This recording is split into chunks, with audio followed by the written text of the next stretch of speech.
This audiobook was created using text-to-speech software. While we aim for perfect pronunciation and clarity, you might notice occasional discrepancies with pacing and pronunciation. We are continually improving to provide the best listening experience. If you notice any major issues, please comment on the video or email me using the details provided in the description below. If you enjoyed this audiobook and want to support more projects like this, please consider becoming a Patreon member. Patrons receive special access to exclusive audiobooks, early access to new releases, and the ability to listen to the MP3 audiobook versions. You can find the link to our Patreon page in the description below. Thank you for choosing this audiobook. Enjoy the story. Chapter 1. A Fiery Welcome. What if lightning strikes the plane? Bess Marvin said nervously. She leaned forward in the small aircraft and grabbed her friend Nancy Drew's arm as she spoke. Nancy looked out the window at the black, thunderhead clouds hovering just above and north of the light plane. From her seat next to the pilot, 18-year-old Nancy had a clear view of the gathering summer storm. Soon the clouds would block out the sun that filtered through the window and accented the red highlights in Nancy's blonde hair.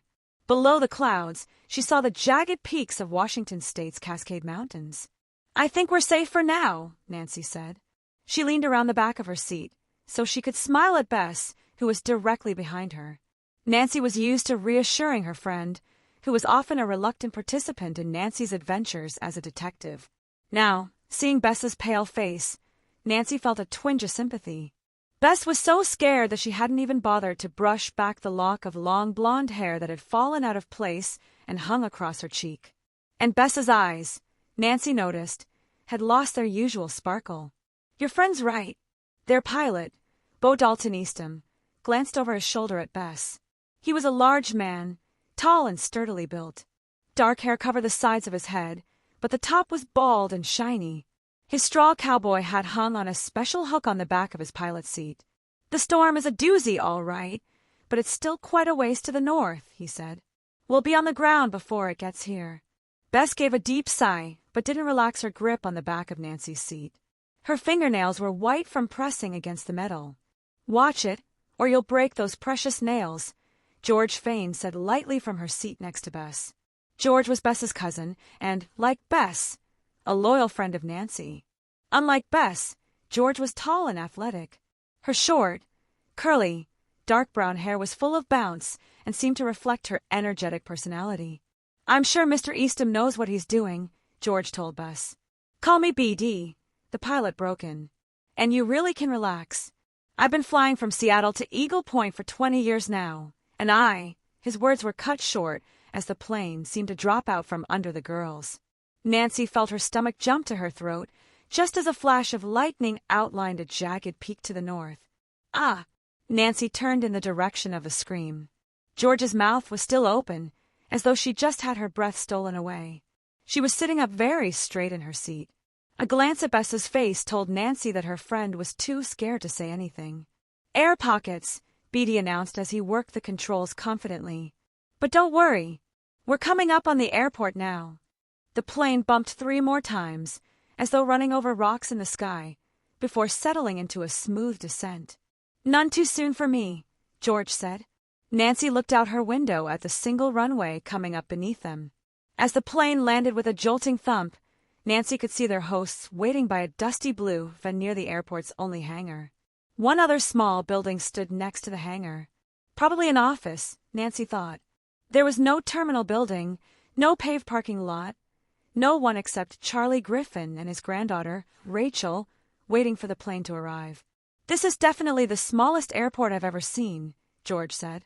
"It serves our needs," BD said as he turned the plane in a small circle and steered toward Charlie and Rachel. "Private planes and a few small charters are all that ever come here." Charlie waved as the plane taxied to a stop. His hair had turned a rich silver, and the creases in his face had grown deeper since Nancy had last seen him back in River Heights. He had been in Nancy's hometown to visit with her grandparents, who had enjoyed vacations at Charlie's rustic resort, Highland Retreat. Now, even in his early 70s, Charlie looked athletic and capable. Rachel, Charlie's granddaughter, stood next to him. She was a slender teenager with fine brown hair pulled straight back in a loose ponytail. Nancy knew from her father, Carson Drew, that Rachel had been living at the retreat since her parents had died several years earlier, but the two girls had never met. "Rough trip?" Charlie asked the girls as he opened the plane door. "I'll say," Bess volunteered. "I hope we're taking the train back." "No extra charge for the roller coaster ride," BD joked as he and Charlie exchanged slaps on the back. Each of the girls got a firm handshake from Charlie and a cheerful smile from Rachel as introductions were made. "Am I glad to see you," Rachel said. "Most of our guests are families with small children. It's not very often we have other teenagers at the retreat. And we're looking forward to having you show us around," Nancy said. "We want to see everything." "Yes, after we rest," Bess said. "After that plane trip, I'm too shaken up for sightseeing." "Are you too shaken up for lunch?" Charlie asked as he and Beatty helped carry the girls' bags to the van. "The retreat is about 20 minutes from here. I thought we'd grab a bite to eat in town before we drive out." "Take them to Miners Creek Saloon," BD suggested. "They've got the best burgers in the county." "Food I can handle," Bess said. "All that excitement's made me hungry." Nancy and George laughed. Bess was nearly always ready to eat. "I'm starved, too," Nancy said. "And we'll have a chance to hear more about the sale of the Highland retreat over lunch." It had been 3 weeks since Charlie had called Nancy's father, a prominent River Heights attorney, for legal advice about the sale of Charlie's land. During that phone call, Charlie had also invited Nancy and her friends to visit before the resort was sold. As the girls climbed into the van, Charlie asked BD, "We still on for cribbage Thursday night?" "I'm counting on it," BD said, smiling at Charlie. "And it's your turn to provide the food." "Right. See you at 9," Charlie called as he climbed behind the wheel of the van. "That BD is quite a pilot," George said to Charlie as he drove away. "He's the best, all right," Charlie said. "BD flies a lot of our guests into the retreat. I probably wouldn't be in business without him and his airport." "BD is a good friend, too," Rachel added. "He spends a lot of time up at the Highlands, hiking and stuff, not to mention all those cribbage games with Granddad." Nancy tried to picture the rugged BD turning cards and moving pegs along a cribbage board. It was easier to imagine him outdoors. "He seems more like a mountain man than a cribbage player," Nancy said. "Well, he's that too," Rachel said. "BD's a fisherman and also the unofficial Eagle County historian." "I'm not surprised to hear that," George said. "He was telling us stories during our flight about the fur trappers who were the first white settlers here. Before the gold prospectors," Bess added. "BD tells all our guests that story. It gets them in the mood for their vacation at the retreat," Rachel said with a laugh. "A lot of the guests pan for gold in Miners Creek. Some of them like that more than the hiking and animal watching." As they drove down the main street of Eagle Point, Nancy felt as though she had been transported back 100 years. The town looked like an old Western village, even though it catered to tourists and was really quite modern. The sidewalks were made of wood, and the buildings looked as if they had appeared straight out of an old cowboy movie. Charlie parked on the street in front of Miners Creek Saloon and showed the girls inside. The dining room had dark wooden paneling, brass fixtures, and checked curtains on the front windows. They ordered lunch, and their small table was soon covered with oversized cheeseburgers and big plates of home-style French fries. "I think Bess is in heaven," George joked. "I am," Bess answered. "And I think I'm going to love Eagle Point. It's just getting here that I could do without." The others laughed and quickly dug into their food. Soon Charlie was mopping up the last dab of ketchup from his plate with a fat French fry. "You asked about the Highlands sale earlier," Charlie said, turning to Nancy. He frowned and looked down at the table. "I guess your father told you I'm selling the place to the government. The money will help me pay for Rachel's college education." Nancy suspected from his tone that Charlie wasn't completely happy about selling his land. She couldn't blame him for that. It was the only home he had ever known. She glanced at Rachel and saw that she, too, looked unhappy. "I want to be a marine biologist," Rachel told the girls with the same hint of sadness in her voice that Nancy had detected in Charlie's. "I wish Granddad didn't have to sell his land, but there's just no other way. My Rachel will be able to do a lot of good for the environment," Charlie said. He reached across the table to touch his granddaughter's hand gently. "And we should have the money from the sale next year. That is, if everything goes right." "Sometimes I wonder if it's going to," Rachel said with a sigh. "So many things have happened on the retreat this summer." "Like what?" Nancy asked quickly. She was well known around River Heights for solving cases that had baffled the police. Any hint of a mystery always got her attention. "Oh, nothing serious," Charlie said. "Little things, like papers disappearing." "Papers having to do with the sale?" Nancy asked. "Yes," Rachel said, leaning forward. "You see, before the government can buy the land, the state legislature has to agree to pay for it. We're counting on Senator John P. Callahan, who used to live here in Eagle Point, to convince them to do that. He said he'd help, but the forms he sends Granddad keep disappearing." "Lost in the mail?" Charlie broke in lightly. "No mystery there. Just Rachel's overactive imagination, I'm afraid." "Maybe, but what about the fires?" Rachel said, looking squarely at her grandfather. "Even you can't explain those away so easily." Charlie's smile was replaced by a frown. Nancy thought she saw a look of sadness in his eyes, or was it fear? "Do you mean there have been fires at the Highlands?" Nancy asked. "Just small ones," Charlie said, still frowning. "And I don't think they're much of a mystery either, really." "Granddad thinks the fires have been accidentally set by guests," Rachel said. "Sometimes people are pretty careless with cigarettes and matches." "Did you find cigarettes or matches at the fires?" Nancy asked. Charlie shook his head. "No, nothing," he said. "That is a little strange, I guess, but I wouldn't call it a mystery." "Nothing like what you're used to, Nancy." Nancy thought about their conversation as she and her friends followed Charlie and Rachel out of the restaurant. There was probably a logical explanation for the fires, she decided finally. As they pushed through the doors to the rustic Main Street, Nancy breathed in the pine-scented air and thought about how much she was going to enjoy her relaxing vacation. After climbing into the van, Nancy, Bess, and George didn't have to wait long to get a first-hand view of the ancient Cascade forests. The paved road quickly gave way to dirt. On both sides of the road, 100-year-old, evergreen trees stretched to the sky. "This is our property on the right," Charlie said. "The U.S. Forest Service owns the land on the other side of the road." "It's beautiful," Nancy said. "A fire here would be a real tragedy." "It certainly would," Charlie agreed. "Fire could destroy the forest and our business at the same time. Fortunately, we've been able to avoid any major disasters so far." Rachel pointed out the van window. "It looks as if we're in for a big storm." Nancy followed Rachel's gaze. The trees along the road had been replaced by a large, grassy meadow. Beyond the meadow the mountains reached skyward, their snow-capped peaks hidden by heavy black clouds. The storm clouds that they had seen to the north from the airplane now completely covered the sky. Nancy heard a rumble of thunder in the distance. "It sure does look like rain," George said. "I hope so," Rachel said. "Sometimes the lightning comes without rain. That's when we worry most about fires." "Can't you tell by looking if there's rain in the storm?" Bess asked. "No, but sometimes I can smell the rain in the air. Then I know the forest is safe."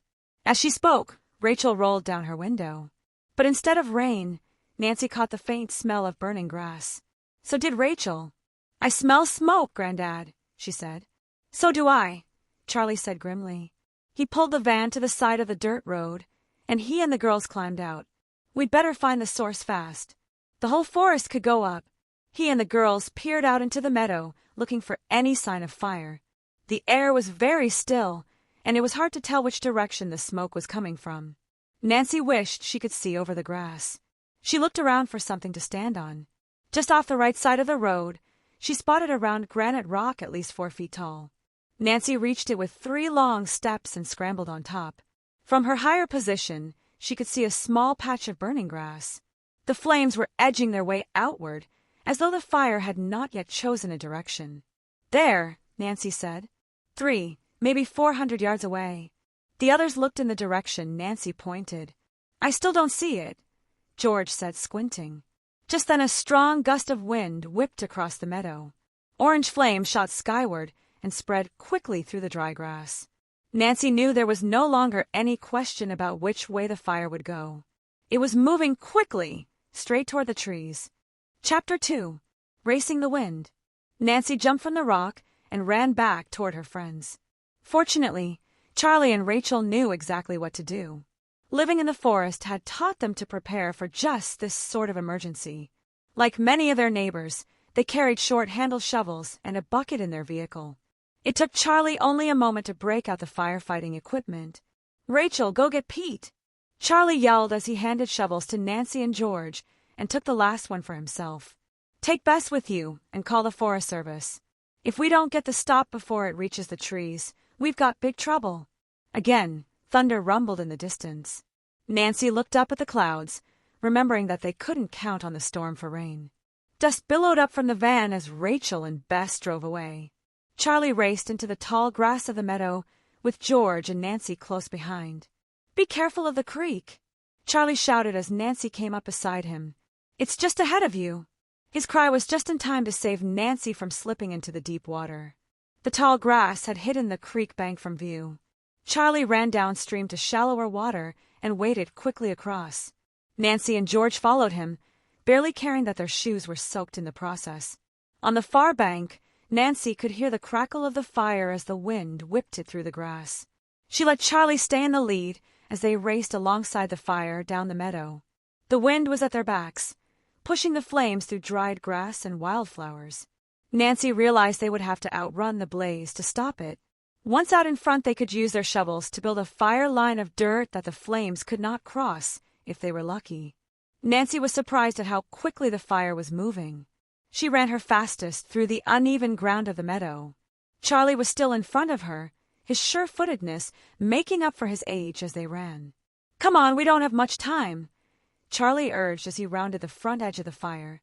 "Dig up the grass," he instructed the girls. Nancy and George went to work, pushing their shovels into the dry earth and turning over the meadow grass. Behind them, the forest trees swayed in the wind. The huge evergreens that had stood undisturbed for more than 100 years now depended entirely on Charlie, Nancy, and George for their safety. How'd this happen? A new and demanding voice came from the direction of the woods. Nancy turned quickly to see a stocky, older woman behind her pitch-in with the shoveling. The woman's short hair was a tousled mixture of brown and gray, and she wore a white t-shirt under blue-striped overalls. Nancy had been so intent on throwing dirt that she hadn't seen the newcomer approach, carrying her own shovel. "Maddie Emerson," Charlie called without missing a shovel beat. "Glad you showed up. We can use all the help we can get. I was on my way home." "How'd this start?" the woman asked again. "Don't know. Lightning, I guess," Charlie told her.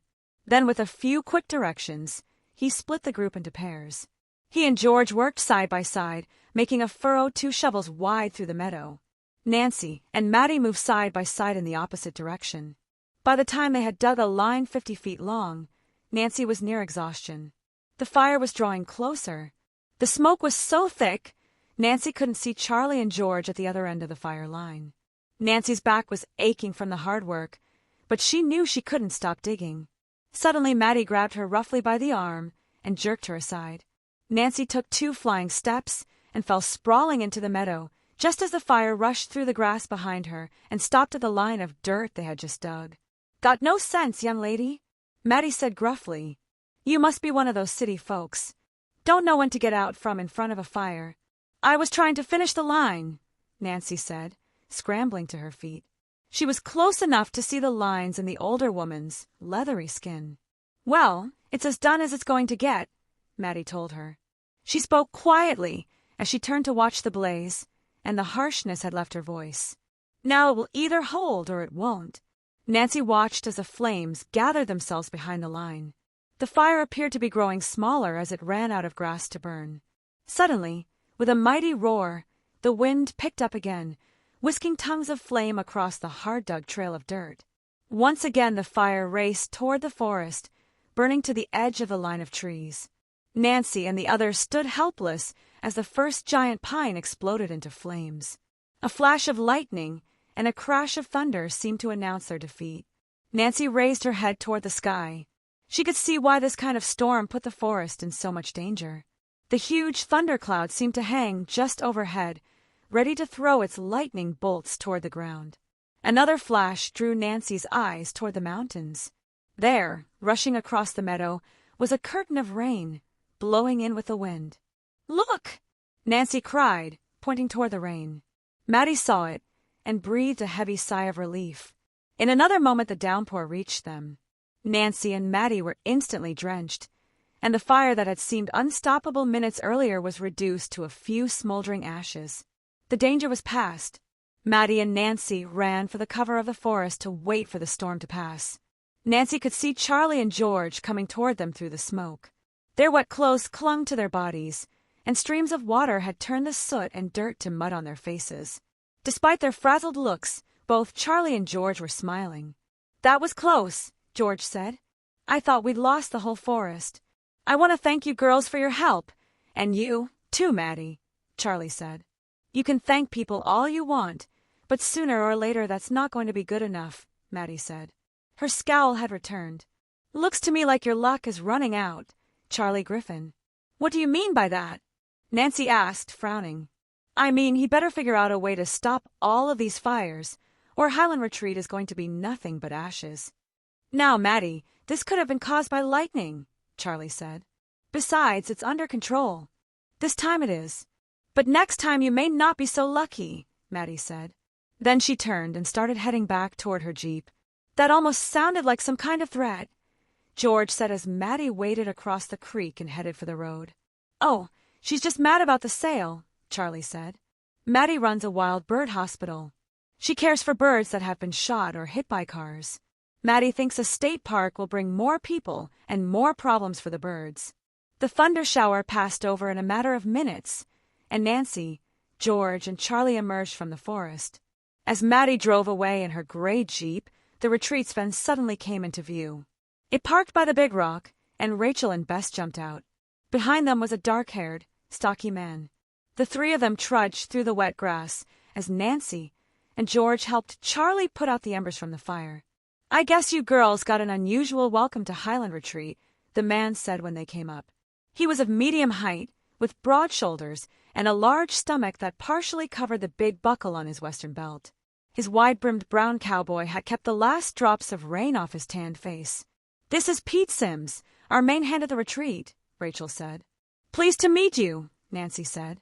"And our first day has been a little more exciting than we'd expected.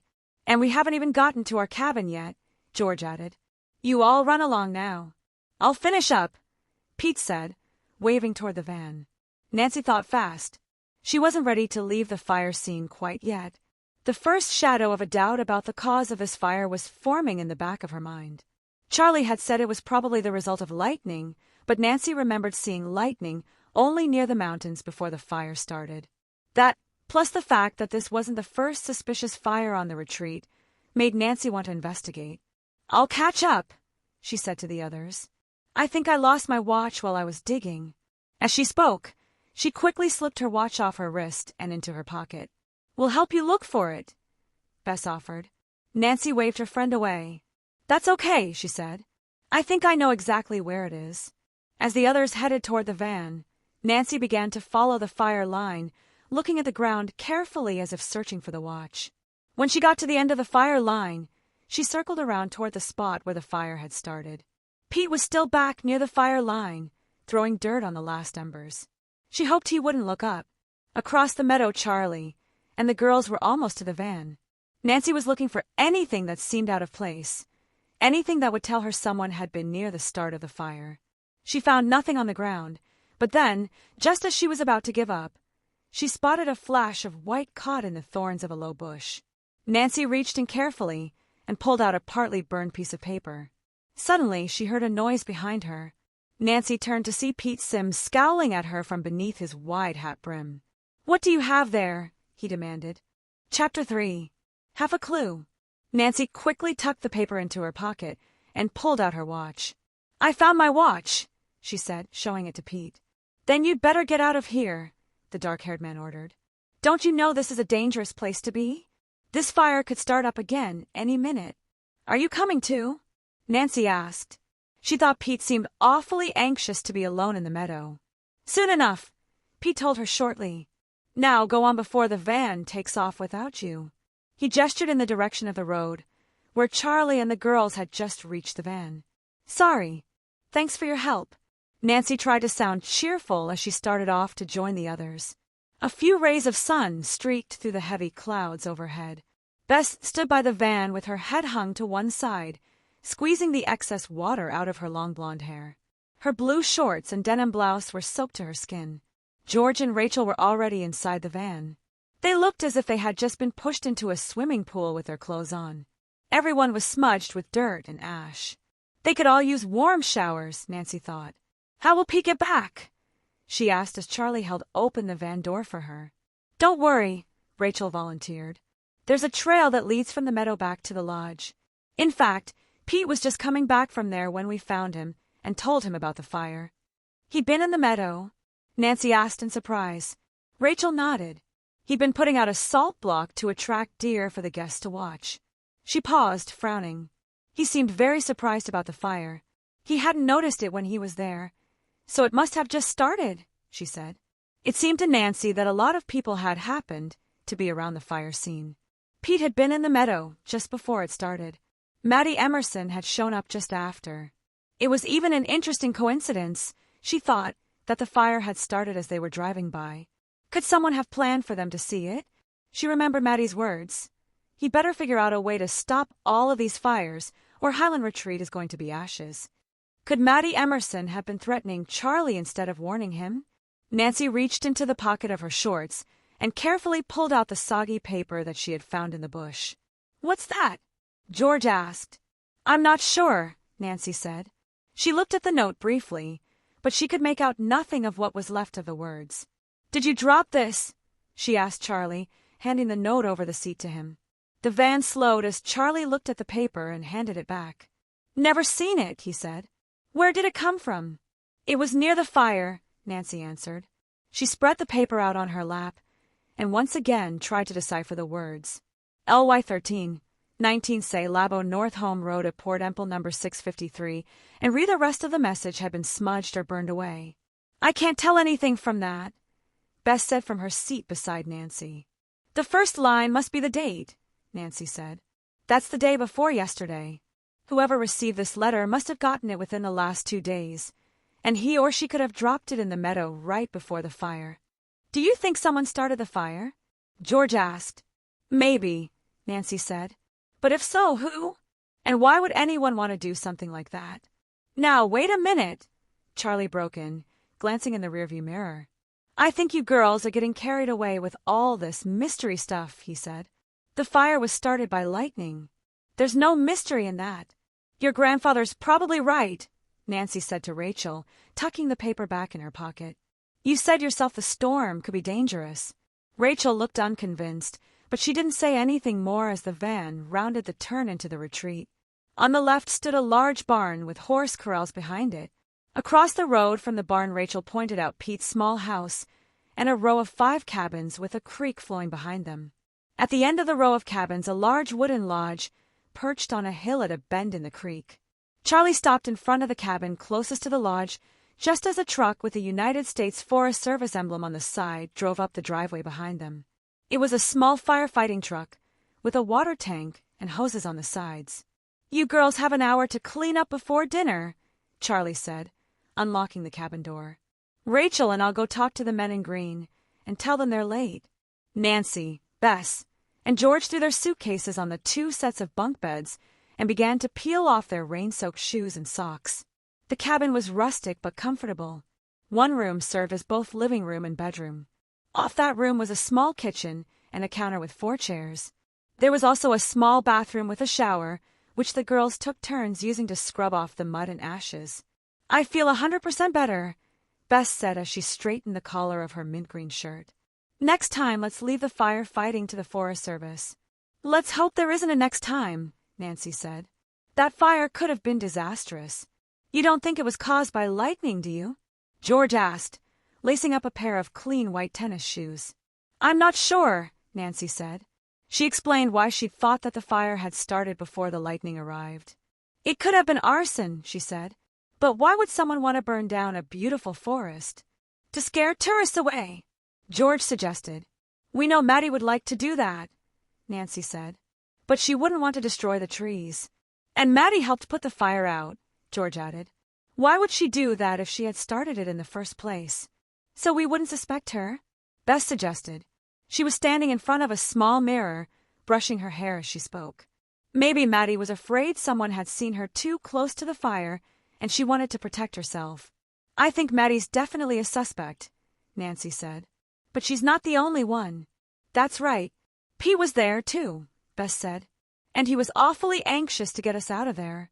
We need more information, Nancy said as the three of them closed their suitcases and started toward the lodge for dinner. Let's keep our eyes and ears open tonight and see if we can learn more. The rainstorm had settled the dust on the retreat's dirt driveway, and a fresh mountain scent mingled pleasantly with the faint smell of food as the girls neared the lodge. Nancy rapped on the big wooden screen door, and the girls were quickly greeted by a motherly-looking woman in a ruffled apron. Come right in. Guests don't need to knock, she said, smiling broadly. You must be Nancy, George, and Bess. I'm Elsa Parker, the cook. Dinner's almost ready. I can't wait, Bess said. Can we help? Thank you, but it's all under control, Elsa said. In fact, I believe Rachel is just finishing the salad. I'll send her out. While they waited for Rachel, the girls looked around the main room of the lodge. They had entered beneath a balcony that overlooked the main floor. A huge stone fireplace covered most of the far wall of the room, with the rockwork climbing 2 stories high. In front of the fireplace, a large wooden table was set for dinner. Several of the retreat's other guests were already gathered nearby. Let's go over and meet people, George suggested, but Nancy had already spotted a large display of old pictures and mining equipment arranged on the wall beneath the balcony. I'd like to check this out first, she said, nodding toward the shelves and glass cases of old artifacts. Bess was quickly attracted by a small piece of snowy white quartz with gold-colored veins running through it. It was displayed on a shelf inside a locked case beneath a small miner's pick. Pretty, isn't it? Rachel said, surprising the girls as she entered the room. It's valuable, too. It's really gold, then? Bess asked. Yes. Running through the quartz, Rachel said. Wait here a minute. She disappeared into the kitchen and came back with a small gold key. After unlocking the case, she picked up the piece of quartz and handed it to Bess. For such a small rock, it's pretty heavy, isn't it? I'll say, George said, taking the quartz from Bess. She passed it on to Nancy. Gold is one of the heaviest metals, Rachel explained. That's why it's settled to the bottom of the prospector's pans. Rachel took the gold ore from Nancy and set it on a nearby shelf before pointing to a deep pan with sloping sides that sat on a special stand. That's what the prospectors used to pan for gold. It looks a little like a wok, George commented. It's shaped for washing sand, Rachel said, picking up the pan. People use the same panning technique today. They swirl a pan full of sand around with water until all but the heaviest material washes away. What's left is usually black sand. With luck, there will be gold flakes or nuggets in with it. The girls could see black sand in the bottom of the display pan, but there was no gold in it. Is the sand valuable? George asked. No, it's just for show, Rachel told her, putting the pan back in place. But the white quartz is worth something, I bet, Bess said. Yes, but it's important to Granddad and me because of its history, Rachel explained. Where did it come from? Nancy asked. Charlie got it from his dad, Cyrus, Rachel explained. It was found near Miners Creek by a prospector named Jeremiah Benner. He was using that pickaxe right there above the quartz. But Charlie tells the story better than I do. Dinner's ready. Elsa's voice echoed through the big lodge as she placed a large bowl of potatoes on the table. And I'm ready for dinner, Bess said as she and George followed Rachel to the table. Nancy was about to follow when she heard the sound of an argument on the porch outside. I told you everything is fine, a voice said. Nancy could tell that the speaker was Charlie, but he sounded very nervous. She didn't recognize the second voice. You don't seem to understand how serious this matter is, the second man said sternly. The senator isn't going to be pleased. Any more problems, and the park deal is off. Chapter 4. Jeremiah's Gold. Nancy edged her way toward the front door of the lodge, pretending to be interested in a picture on the wall. She was hoping to get a glimpse, through the screen door, of the stranger on the porch. Unfortunately, Charlie spotted her. There was an awkward moment of silence as Charlie realized his conversation had been overheard. Excuse me, but dinner is ready, Nancy said quickly. Thank you, Nancy, Charlie said, looking somewhat relieved. He pushed the screen door open and introduced Nancy to a handsome young man in a well-tailored suit. Nancy Drew, this is Tyler Nelson, Charlie said. The young man forced a tense smile and extended his hand to Nancy. Nancy helped us fight the fire today, Charlie told Tyler as the man and Nancy shook hands. Charlie thinks the fire was started by lightning, Tyler said. He studied Nancy, as though waiting to see if she would contradict Charlie's story. We were lucky the rain put it out, Nancy answered, trying to avoid saying anything definite. We can all be glad of that, Tyler said, looking at Nancy with piercing blue eyes. Senator Callahan is beginning to think this place is too dangerous for a park. Tyler, here, is an aide for the senator, Charlie explained. Yes, I just flew in tonight to check some records and take a few pictures, Tyler said. And get some dinner, I hope, Charlie said. He seemed anxious to end the awkward meeting. Let's eat. He led the way into the table before either Nancy or Tyler could say anything else. At the table, Charlie introduced the girls to the other guests. Shirley and Frank Kaufman and their son, Aaron, have the first cabin, Charlie said, gesturing to a family at the end of the table. The man and woman both wore bright flannel shirts and blue jeans. The man was tall and blonde. His wife had long black hair fastened with a barrette. They've come here every year since Aaron was born, Charlie went on. That's 5 years, isn't it? Both the Kaufmans nodded, looking pleased that Charlie remembered their son's age. Shirley gently pushed a stray strand of black hair from her son's eyes. Aaron was swinging his feet vigorously under the table. A boy with lots of energy, Nancy guessed. And this is Todd and Beth Smythe, who are here for their honeymoon. They're in the middle cabin, Charlie said. The newlyweds held hands and smiled at each other as they were introduced. Both had dressed up for dinner, Todd in a checked cotton shirt with a narrow western tie, and Beth in a ruffled blouse and long skirt. Pete and Elsa sat at the table with the guests, as did Tyler Nelson. Pete had changed into a plaid shirt that stretched a little too tightly across his chest, straining the fabric. He was the first to dig into the potatoes, Nancy noticed. The platters of food were soon empty, much to Elsa's delight. Bess was working on her second helping of steak. I'm so glad you like the venison, Elsa said, beaming. Some people don't, you know. Bess stopped chewing and pushed aside the last bites on her plate. This is deer meat, she asked weakly. Yes, Charlie said. And Elsa fixes it better than anyone I know. Don't listen to him, Elsa said as she began to clear the dishes. He's just trying to butter me up, so he'll get a bigger piece of dessert. I'll help Elsa while you tell everyone the story of Jeremiah Benner, Rachel said to Charlie as she jumped to her feet. It'll get them in the mood for a ride to Prospector's Canyon. We'd love to hear it, Nancy said eagerly. Charlie pushed his chair back from the table. This is the legend of Miners Creek, he began. And it all begins with a man named Jeremiah Benner. Jeremiah was a prospector in these parts.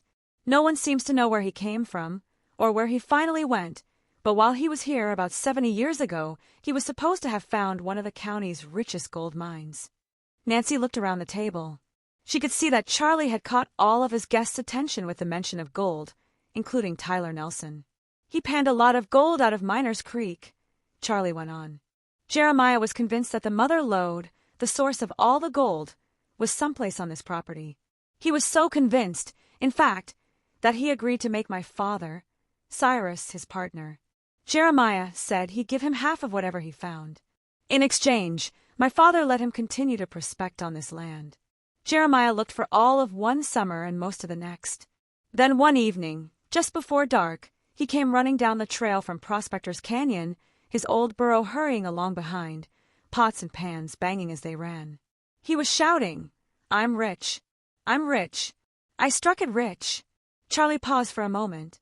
Elsa and Rachel were busy setting plates of German chocolate cake in front of each guest. What Jeremiah had found were 2 pieces of quartz with gold in them, Charlie continued. He kept one for himself and gave the other to Cyrus. He said he'd found a pocket of that quartz, or that was so heavy with gold he'd only be able to carry a little of it out at a time. But he refused to tell Cyrus where it was. Cyrus never got anything more after that one piece of quartz, which most of you have seen on that shelf over by the door. But what happened to Jeremiah? George asked. Charlie shook his head. No one knows. He sneaked around in and out of the mountains for about a month after that. Then he just disappeared. According to my father, his burro wandered into the barn one day with its halter still on, looking for food. But no one ever saw Jeremiah again. Now that's a mystery, George whispered to Nancy. My dad, Cyrus, died of smallpox shortly after that, leaving Ma and me alone. I don't remember anything about Jeremiah, except from stories. Charlie leaned back in his chair. There was silence around the table for a moment. I never even knew there was gold in Washington State, Bess said at last. Yes, we have the same mountain formation as California and Alaska, Rachel explained. She had finished serving cake and was once again sitting at the table next to Nancy. Of course, there haven't been as many stories about Washington, but we've had our share of prospectors. Some of them got rich, just like they did in California. Did you look for the gold yourself? Nancy asked Charlie as she finished her cake. The old man shrugged. I did. Some, but I never found anything. Neither did any of the other people who came looking, Charlie said. My guess is that Jeremiah found these 2 pieces of quartz, and that was all. I don't think there ever was a mine. Jeremiah, once he figured that out, probably headed for Alaska, hoping to strike gold there. Now I can't wait to see Prospector's Canyon, Mrs. Kaufman said. Maybe we can find gold, Aaron added eagerly. He looked down the table at Charlie, his eyes wide with excitement. We'll ride horses to the canyon day after tomorrow, Rachel promised. Everyone agreed that they'd like to see the place where Jeremiah supposedly struck it rich. It sounds like a tall tale to me, Tyler said. He held his water glass casually in one hand as he spoke. Still wearing his suit, he looked out of place in the rustic surroundings, Nancy thought. Oh, but the ride will be fun, Bess said. Well, I say you're off on a wild goose chase, Tyler continued. And Charlie told me the best scenery is north of the meadow. Why don't you take your ride there? Maybe we'll go both places, Rachel said. Tyler folded his napkin and, after thanking his hosts, excused himself from the table. I've got some reading to do. Good night, everyone, he said abruptly, then walked out the front door of the lodge. What's his problem? Bess said under her breath. If I didn't know better, I'd think he wanted us all to stay away from Prospector's Canyon, George whispered to Nancy. Which makes me all the more determined to go, Nancy said. This has been a very interesting day. Nancy, Bess, and George helped Elsa and Rachel carry dishes into the kitchen. The other guests slowly returned to their own cabins. When the table was cleared, Elsa brought mugs and a pot of tea. Charlie lit a small fire in the fireplace, and the girls pulled chairs in a half-circle around it. Is the sail really in danger of falling through? Nancy asked Charlie. Charlie sighed. According to Tyler, it is. He says Senator Callahan doesn't like the reports of problems here. Money is tight right now, and he's having trouble getting the votes to buy the place. Someone could be trying to stop the sale, Nancy said gently. I'm still not convinced that fire today was caused by lightning. It could have been lightning, but I have to admit the timing seemed wrong, Charlie said slowly. He took a sip of tea. But who would do such a thing? Maddie, for one, George volunteered. Or Pete, Bess added. Neither of them were very nice today at the fire. Nonsense, Charlie said without hesitation. Maddie loves the land in these parts more than anyone I know, and Pete has lived here for 20 years. He wouldn't try to burn his own home. If the Highlands becomes a state park, will Pete have to move? Nancy asked carefully. Charlie was silent for a moment. Yes, he answered quietly. According to the agreement, I can live here for the rest of my life, but Pete would have to be out by the end of the year. But I could never believe that Pete would start that fire. What would you do if the state didn't buy the land? Nancy asked. Couldn't you sell to someone else? Charlie nodded. There is a second offer, but I'd feel better about selling the land if it was going to be a park. Then I could be sure it would be taken care of, he said. Who made you the second offer? Nancy asked. I'll show you the letter, Charlie said, rising from his chair. He crossed the room to a large roll-top desk under the staircase that led to the balcony. Then he pulled a letter from the top drawer and handed it to Nancy. At the top of the letter were 3 eagles, above an address for the Nature Preservation League. The eagles looked to Nancy as if they had been printed by a computer. The letter read, Dear Mr. Griffin, it has come to our attention that the Highland Retreat may be for sale. We are very interested in buying and preserving land in your area. Though we could not offer as much as some, you could rest assured that your land would be in good hands. Please contact us at the above address. Sincerely, Roscoe Johnson. May I take the letter? Nancy asked. I'd like to check out this Nature Preservation League. What are you checking for? Bess asked. I'm not sure, Nancy said. But if this group is so anxious to buy the land, they might have a reason to try to stop the government deal. I think it's worth looking into. With Charlie's permission, Nancy took the letter, and the girls started to leave for their cabin. Rachel and Charlie walked them to the door of the lodge. Suddenly Rachel gasped as they passed the display of mining equipment. The gold quartz, she cried. It's gone. Chapter 5. In harm's way. Everyone whirled around to look at the shelf where the quartz had been. I left it out, Rachel blurted. I remember. I took it from the locked case and left it here. She pointed to the shelf where she had placed the rock while explaining to the girls how to pan for gold. There were only a few books on it. Maybe it got knocked down or put in the wrong place, Bess suggested. She and Rachel began to look around on the floor and the other shelves, but they didn't find anything. Who could have taken it? George asked, frowning. Anyone who was at dinner, Nancy said. All of the guests walked by here on their way out. Any one of them could have picked up the quartz. But why? Rachel shrugged her shoulders in confusion. Nancy turned to Charlie. For the first time that day, he really did look like an old man. The lines in his face seemed deeper, and his eyes looked sad and tired. I'm beginning to think you and Rachel are right, Nancy, he said slowly. There are just too many things going wrong. The fires, the quartz, the difficulty with the sale of our land. It's as though someone is trying to take everything that matters away from us. Nancy took a deep breath. I'm afraid I have to agree with you, she said. I'm so sorry about your gold ore. Let's try and figure out who is behind these problems and why. I'd like to take a trip back to the meadow to check out the fire site more thoroughly. I'll take you right after breakfast, Rachel volunteered. The girls said goodnight to Rachel and Charlie and walked to their cabin. I hope the beds are comfortable, Bess said as they opened the door. After a day like this, I think I could sleep on anything, George said. Nancy agreed, but once she was in her top bunk, she found her head swimming with the events of the day. It was at least an hour before she finally got to sleep. Rise and shine, Rachel announced cheerfully as she pounded on the girls' cabin door the next morning. Breakfast in 30 minutes. Breakfast turned out to be homemade blueberry muffins, crisp bacon, scrambled eggs, juice, and hot cocoa served buffet style in the lodge. Nancy, George, and Bess had the spread all to themselves. Charlie's in his office doing paperwork, and the Kaufmans have already eaten, Rachel told them. Apparently Aaron woke his parents early this morning, she added with a laugh. The honeymooners are still asleep. We usually let guests sleep as late as they want, but I'm anxious to get started solving this mystery. Don't you mean mysteries? George asked. It seems to me there's more than one here. That's right, Bess agreed. There's the mystery of the fires and of someone trying to stop the sale of your grandfather's land. And then there's the mystery of the stolen gold ore. That's my fault, Rachel said, looking at the floor. I shouldn't have left the quartz out where it could be stolen. Nancy wanted to tell Rachel everything would be all right, but so far the mysteries were baffling even to her.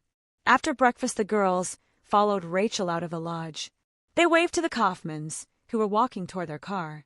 Little Aaron was several paces behind his parents, examining a rock near the road. I think it's gold, Aaron cried out, holding up the rock. Bess laughed as his parents pretended to be very excited about his find. It looks like Aaron's caught gold fever, Rachel said with a laugh. She led the girls along a path to the meadow, her long legs striding quickly. They crossed Miners Creek, using a small footbridge suspended by ropes from 4 large pine trees. Bess was reluctant to cross the wobbly bridge, but finally decided it was better than getting her feet wet by wading. The trail wound through grass and wildflowers. The storm had blown over, leaving behind a brilliant blue sky. Beyond the meadow, the snow-capped mountains finished a postcard-perfect setting. They passed the salt lick that Pete had set out the day before. Rachel showed the girls deer tracks around the block, but there were no animals in sight. Over here, Nancy said when they neared the fire site. I can see the ashes. She led them off the trail to the place where the fire had started. She was standing at the point of a triangle of burned grass that had its longest edge at the line of trees where the meadow ended. The wind blew the fire in that direction, Nancy said, pointing to the trees. So it had to have started here. She led the way along the burned edge of grass, looking for clues as she went. Near the trees, Nancy found tracks where the meadow grass had been crushed by the tires of a large vehicle. "Is there a road close to here?" Nancy asked Rachel. "There are old logging roads all through the woods," Rachel replied. "But I don't know why anyone would be driving in the meadow." "Unless they were here to start a fire," Nancy said. Nancy followed the tire tracks to the edge of the trees, but then they disappeared in the deep bed of pine needles. A jeep or truck could have easily maneuvered between the trees and back to the dirt road leading to town. "The only thing all these tracks really tell us is that someone has been here within the last few days," Nancy said. "We're at a dead end, I'm afraid. Our best clue still seems to be the piece of paper I found in the bush. We know for sure that it was dropped recently, maybe by the person who drove whatever vehicle made these tracks." The girls walked back along the trail toward the footbridge. When they reached the creek, Rachel made a sudden, startled jump straight into the air. "A water snake," Rachel told the others with a sheepish laugh. "They're harmless, but they always make me jump." "A snake!" Bess sounded shocked. "Are there more?" "Sure," Rachel answered. "Are any of them dangerous?" Bess formed her words slowly. "There are some rattlesnakes," Rachel said with a shrug, "but they mostly stay hidden during the heat of the day." Bess nodded, glancing nervously at the ground. "There are so many different animals in the Highlands, and I love them all," Rachel went on. "That's why I want to be a marine biologist someday, so I can help wildlife and the environment." "Why a marine biologist?" Nancy asked. "Mostly because of the salmon," Rachel replied. "Every fall I watch them swim up Miners Creek to spawn. And every spring the baby salmon swim hundreds of miles back to the ocean. I've always wanted to follow them to see where they live the rest of their lives. Come on, I'll show you my special place." Instead of crossing the footbridge, Rachel led the girls along the creek to a salmon-spawning bed she had restored in a straight stretch of clear, shallow water. "This is it," Rachel said proudly. "I hauled in that round gravel on the bottom of the creek myself. The salmon bury their eggs in it." To Nancy, the bed had seemed unimpressive at first, just a wide stretch of rapidly flowing water, but Rachel's explanation made it much more interesting. "The real work was over here," Rachel continued. Nancy, Bess, and George followed her to a dam of rocks and concrete built at the entrance to a narrow ravine. Behind the dam was a pool of muddy water. "This fills up every time it rains," Rachel said. "Without the dam, the floodwater from that ravine would run into the stream. Then mud would smother the eggs and ruin the spawning bed." "That must have been a lot of work," Bess said, looking at the 4-foot-high dam. Rachel nodded. "It sure was. It took me most of the summer to build," she explained. "Luckily, there are a lot of rocks around here, but I still had to carry all the concrete and roll the rocks into place. Thank goodness I had Maddie to help. Maddie Emerson." Nancy wasn't surprised that the two were friends. Rachel had been quick to defend Maddie after the fire the day before. "That's right," Rachel said. "Maddie knows a lot about most of the animals that live around here, not just birds." As Rachel took the girls on a shortcut back to the lodge, Nancy hoped silently that Maddie wasn't involved in the problems at the retreat. It would be hard for Rachel to learn that she had been betrayed by someone who shared her love of nature. "We can cross on this log," Rachel said, leading them to a fallen tree that made a natural bridge across the stream.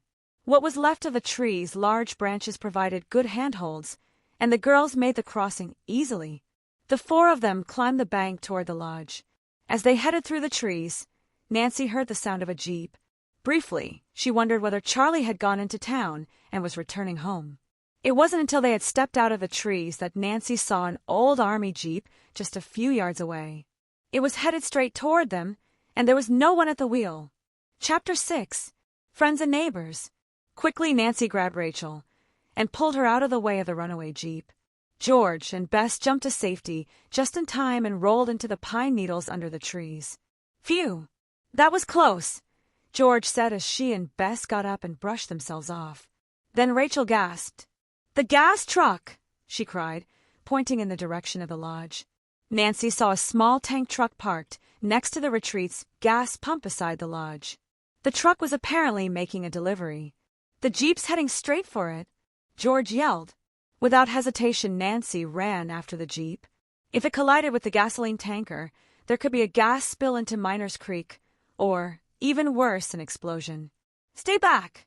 Nancy called over her shoulder.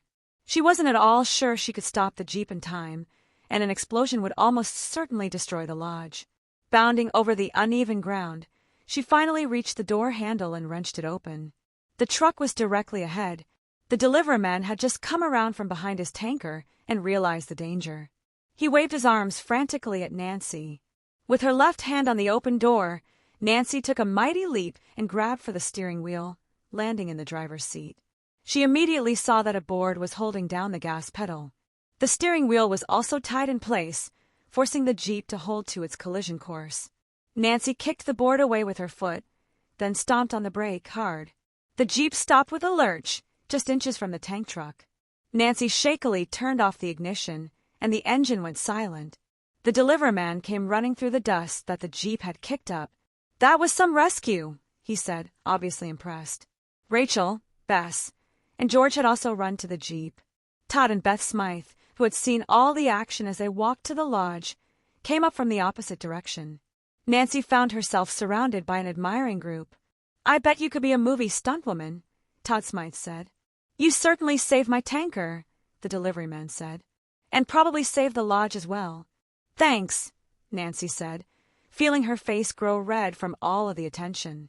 "But you would have done the same thing if you'd had the chance. Do you deliver here often?" "The first Tuesday of every month," the man answered, wiping his forehead with a handkerchief. "But I've never had a close call like this." Nancy excused herself and started to follow the tracks left by the Jeep. Clearly, someone had planned the near disaster, and she was determined to find out who. "Do you think that Jeep was aimed at the gas truck or at us?" Bess asked, taking several running steps to keep up with Nancy's long strides. Nancy frowned. "I'm not sure. But either way it took careful timing." "Rachel, do you know whose Jeep this is?" "It belongs to the retreat," Rachel answered. "Let's hurry and see if we can catch whoever did this," Nancy said. George, Bess, and Rachel hurried after Nancy as she backtracked in the direction the Jeep had come. Nancy realized that, by putting the Jeep in low gear, whoever started it had given himself or herself time to get away from the scene. Even so, the person couldn't have gone far. "Where is that Jeep usually parked?" Nancy asked. "Beside the barn," Rachel answered. "It looks as if that's where these tracks lead," Nancy said. When she reached the Jeep's usual parking spot, she turned and looked toward the lodge. It was a straight shot across an open area. Whoever was responsible could have done all his work right here, then started the engine and disappeared behind the barn, Nancy said. "Let's take a look." As they neared the back corner of the barn, Nancy raised her finger to her lips, signaling the others to be quiet. There were voices coming from inside the barn. Nancy leaned close to the door, but she couldn't make out what was being said. "This way," Rachel whispered. She motioned to Nancy to follow her to a ladder that led to a hayloft in the top of the barn. "We'll be able to hear from up there," Rachel said. George and Bess offered to stay below as lookouts, and Nancy and Rachel climbed carefully up the old ladder. The loft was one open room, half full of hay bales.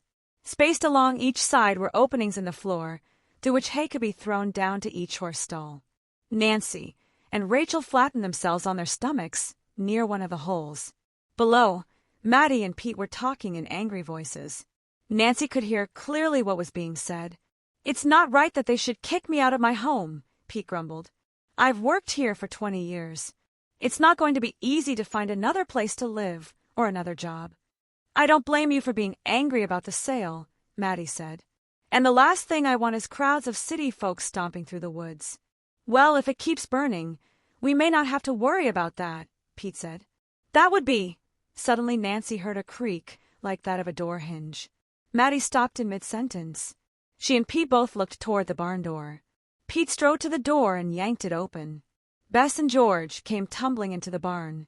"I can explain," Bess said quickly. "We were looking for lunch." "She means horses," George corrected, but it was easy to see that Pete wasn't buying the story. He pushed his hat back, revealing the grim expression on his face. "I think you two were snooping around," Pete accused, folding his arms across his chest. "And I want to know why." The cousins looked at each other, as if both of them were waiting for the other to answer. Then the two of them looked at the floor, speechless. Quickly Nancy climbed down the ladder from the loft and jumped to the floor behind Pete. Rachel was right behind her. Pete whirled around in surprise. "I'll tell you why," Nancy said. "We were trying to find out who set the retreat's Jeep on a collision course with a gasoline tanker." Both Pete and Maddie looked confused. "I don't know what you're talking about," Pete shot back. "But I don't like being accused of things." "Neither do I," Maddie said angrily. "And I don't like people eavesdropping on my conversations." "Nancy is just trying to help," Rachel said. "And I'm sure she didn't mean to offend you. We just want some answers." "Has anyone else been here this morning?" Nancy asked. "Not that I've seen," Pete said with a shrug. "I've been here for the last hour or so, feeding and brushing horses. Maddie just came over to see if we'd ever figured out how the fire started." "Now, what happened with the Jeep?" George and Rachel took turns telling about the runaway Jeep and how Nancy had stopped it just in time. Nancy watched Maddie and Pete's reactions to the story closely. Maddie, she thought, looked both shocked and concerned. Pete had put on a poker face that gave Nancy no clue as to what he was thinking. "You'd better go check out that Jeep," Maddie said to Pete when the story was finished. "I need to check on my birds." Then she turned back to Nancy and Rachel. Her voice was even and low. "I did see a rig parked by the road when I drove up here," she said. "Probably some tourists saw a deer in the meadow." Nancy thanked her, and the girls left the barn. They hurried toward the dirt road to see if any vehicle was still there. "Rachel!" Maddie yelled from the barn. "You be careful. This is getting dangerous." The girls jogged down the driveway and turned onto the dirt road that led to town.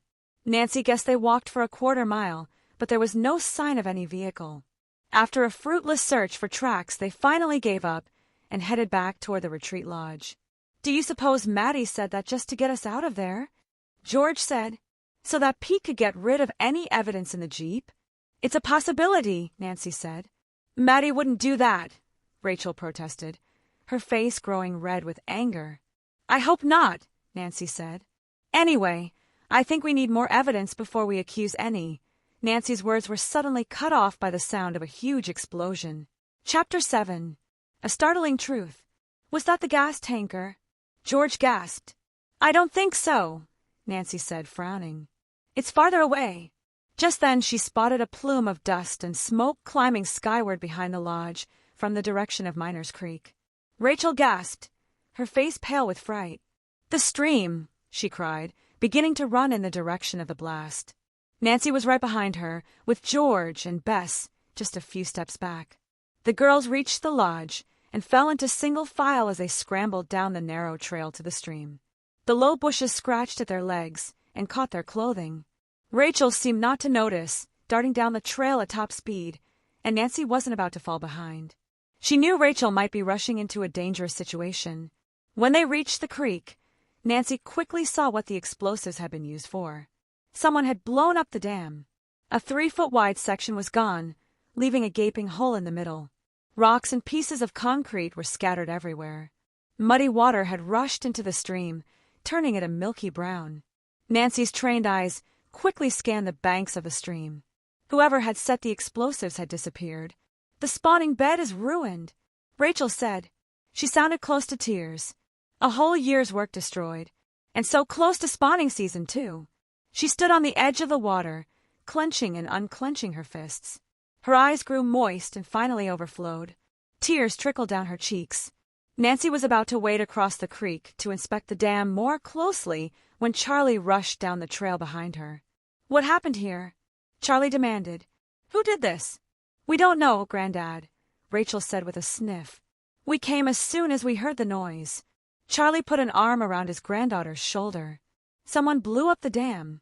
Pete sounded shocked as he, too, arrived at the scene. Nancy wondered if Pete's surprise was all an act. He could easily have set the charge himself after the girls had left to look for the vehicle. "Yes," Nancy told him. "Do you have any idea who might have done this?" She watched Pete's reaction closely. His face clouded over immediately. "That better not be an accusation," he said, frowning. "I was up taking care of that fool Jeep." "What's wrong with the Jeep?" Charlie asked. His body grew tense with anger as Pete and Rachel told him about the runaway Jeep and the near explosion. Rachel added that they had looked for a vehicle seen near the meadow. Then Pete told Charlie about untangling the rope from the Jeep's steering wheel and returning the Jeep to its place by the barn. "This is getting way out of hand," Charlie said. I'm calling the sheriff right now. Good idea, Nancy said, and Charlie started back up the hill. Nancy turned to the others. In the meantime, let's look around here for clues. George, Bess, and Pete began to search the creek bank while Nancy and Rachel used the fallen tree to cross to the opposite side. Nancy had just jumped to the ground when she heard another small explosion. She turned to see George fall backward as a small puff of smoke rose from the rocks in front of her. George landed on a mossy rock and slipped into the creek. George! Nancy yelled as she splashed into the water after her friend. Pete was in the water almost as quickly, and together they helped George to her feet. I'm okay, George said, trying to laugh.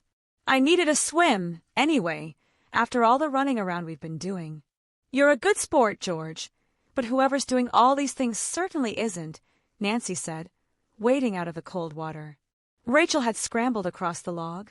She offered a hand to Nancy, and Bess helped George, as the two girls climbed up from the creek, their wet tennis shoes slipping on the round rocks of the bank. Nancy immediately searched the ground where George had been standing. On one rock she found a black, smoky mark. Near the mark was a small piece of metal. Nancy picked it up as Pete knelt down beside her. Copper, he said. It looks like what's left of a blasting cap. Whoever set that explosion off must have dropped it. On purpose? Bess asked. Maybe, Nancy said slowly. But it probably fell when they were hurrying away. What made it go off next to me? George said. Blasting caps go off easily if they're bumped, Pete explained.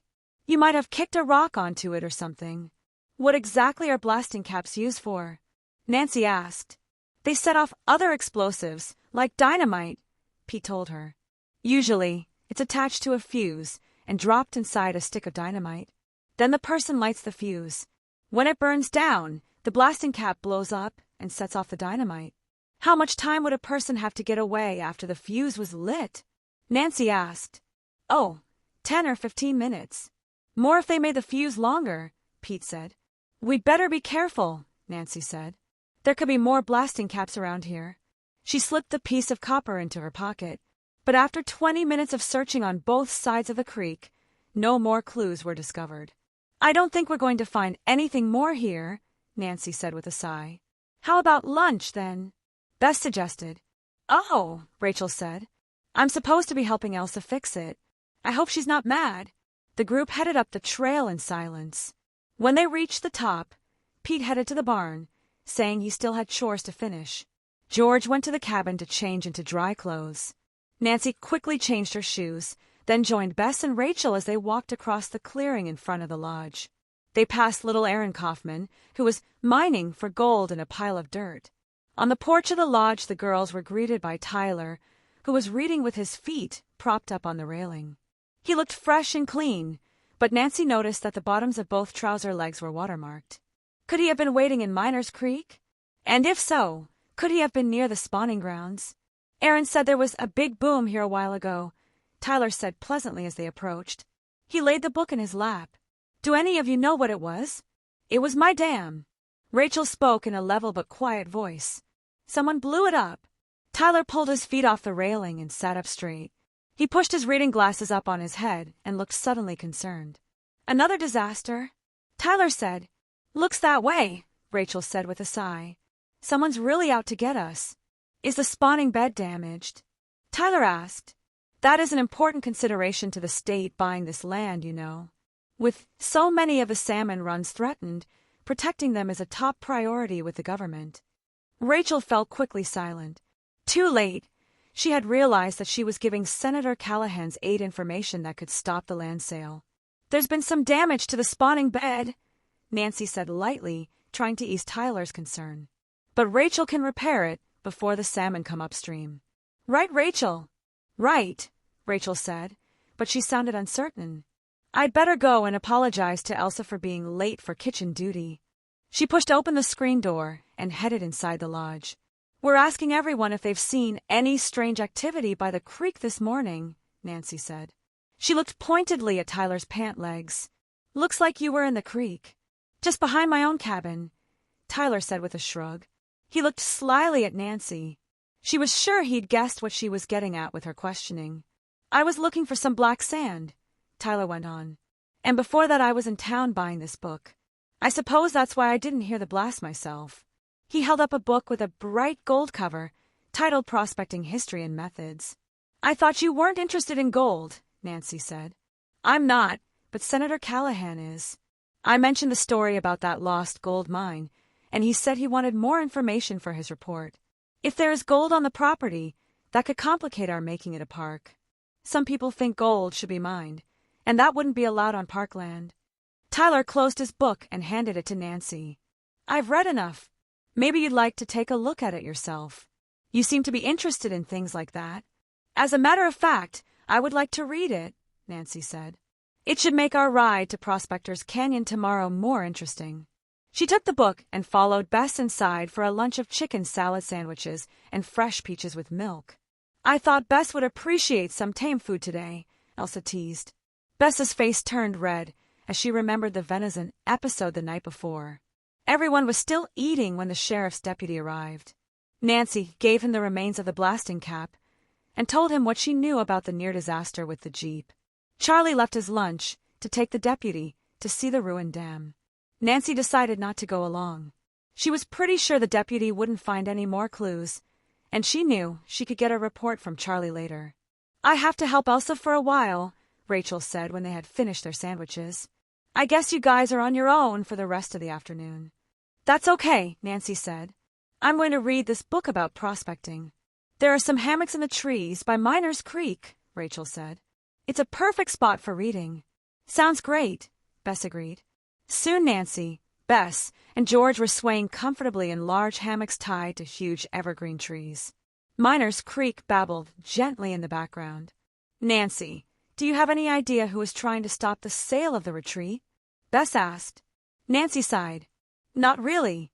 For the time being, we don't have much to go on." Bess gazed through the tree branches toward the blue sky. "I think Maddie and Pete are definitely suspects," Bess said. "They both seem to be around when things go wrong. Maddie even showed up at the fire, remember?" "Yes, but Pete had been in the meadow that morning, too," Nancy said. "And Pete was taking care of the Jeep when the explosives were set," George pointed out.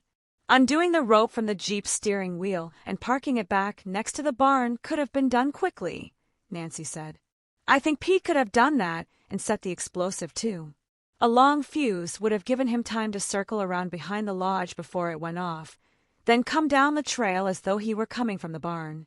George nodded. "I guess you're right. And then there's Tyler," Nancy said. "I don't know if I believe his story about being in the creek looking for black sand. And he could be the one who's been losing the land sale documents in the senator's office," Bess added. "But if Maddie is telling the truth, there's another suspect," Nancy said. "Someone driving the vehicle she saw by the retreat's driveway." "That's true. And we did see tire tracks near the fire," George said. "So where does that leave us?" "Tired," Bess said. Nancy and George laughed, and then all three fell silent. George and Bess were soon lulled into sleep by the gentle rustle of the breeze in the pine trees. Nancy concentrated on her book. It was filled with fascinating stories of lost mines and the tricks old prospectors used to protect their secrets. Suddenly, she jumped from her hammock, startling her sleepy friends. Bess nearly fell out of her hammock. "What is it?" George asked anxiously. "I'm not sure," Nancy answered, "but I have an idea." Nancy dashed to their cabin, followed by George and Bess. She threw open her suitcase and pulled out the scrap of paper she had found near the fire, examining it carefully. "Yes," she shouted, waving the paper in the air triumphantly. "This is going to help us solve the mystery." Chapter 8. Piecing Things Together. "What do you mean?" George asked. "I know what this slip of paper is," Nancy said. "It's a report from an assay laboratory where rocks are analyzed for different minerals. I bet this is an analysis for gold on a rock from the retreat. Look!" Nancy showed the girls a page that had an example of an assay report. Then Nancy set the small scrap of paper she'd found near the fire down on top of a larger piece of scratch paper. She began to fill in the missing letters. As she completed the words, it began to look more and more like the example in the book. "The first line is the date, and the third line is the address of a laboratory," Nancy said. "We still don't know the address, but I think I can figure out the rest." As she scribbled, Say Labo became Assay Laboratory, Report became report, and ample number 653 became sample number 653. What's in re? George asked. Maybe it's in regarding, Bess said. I don't think so, Nancy said. Watch. She continued to work her pencil. Henry quickly became Highland Retreat. Of course, George said. So it does have some connection to the retreat. And because I found it near the fire, I'm betting that the same person who is looking for gold also set the fire, Nancy said, setting down her pencil. Then someone really believes there's gold here? Bess said. Nancy nodded. I think someone believes that the legend of Miners Creek is more than just a tall tale. But why set the fires? George still looked confused. Remember what Tyler said about the retreat becoming a park? Nancy said. No prospecting or mining would be allowed. Bess finished. So there would be park rangers around to make sure no one broke the rules, George added.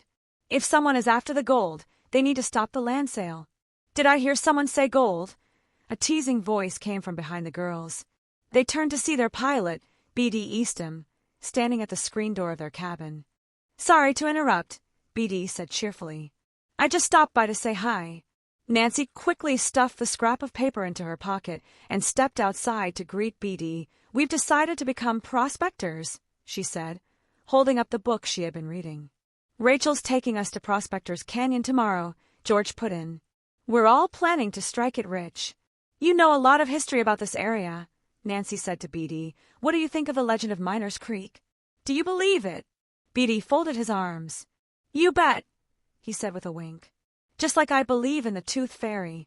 Then you think it's all a hoax? Bess said. Let's just say I don't think you should waste your vacation looking for gold, B.D. said. There are plenty of other things to do around here. What brings you here today? Nancy asked, casually changing the subject. Oh, I brought up some supplies and mail for Charlie, he said. I think he's still with the sheriff, Nancy told him. B.D. raised his brows. The sheriff? Has something happened? He asked. Just a fire, an explosion, and a runaway jeep, George said. Was anyone hurt? B.D. asked. Not so far, Nancy said. It seems like a lot of things have gone wrong since Charlie started talking about selling this place for a park, B.D. said. Maybe he should just give it up. Give up what? Charlie came up beside B.D., sounding happy to see his good friend. The sheriff's deputy was with him. I was just looking for you, B.D. said. I've got some mail. By the way, I hear you've had more trouble. I'm afraid so, Charlie said. The deputy here wanted to ask Nancy a question or two before he left. He's been looking into things. Any clues as to who set the explosives and sabotaged the jeep? Bess asked the deputy. The deputy shook his head. Unfortunately, I haven't found much to go on.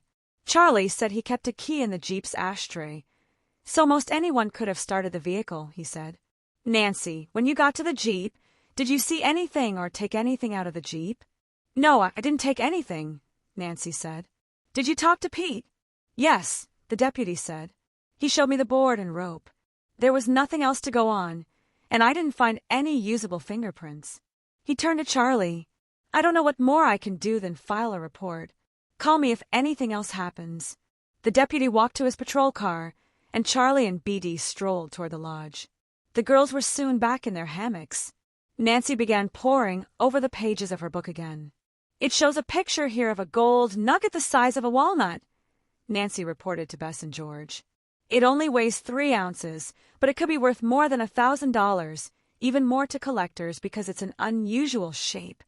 And that's for one nugget, Bess said. Think what a whole gold mine could be worth. Millions, Nancy said. And there's a story here from an old newspaper about a ton of gold that was mined from one or pocket. Just then Rachel walked down from the lodge. So what happened while I was away? She asked, leaning against one of the trees.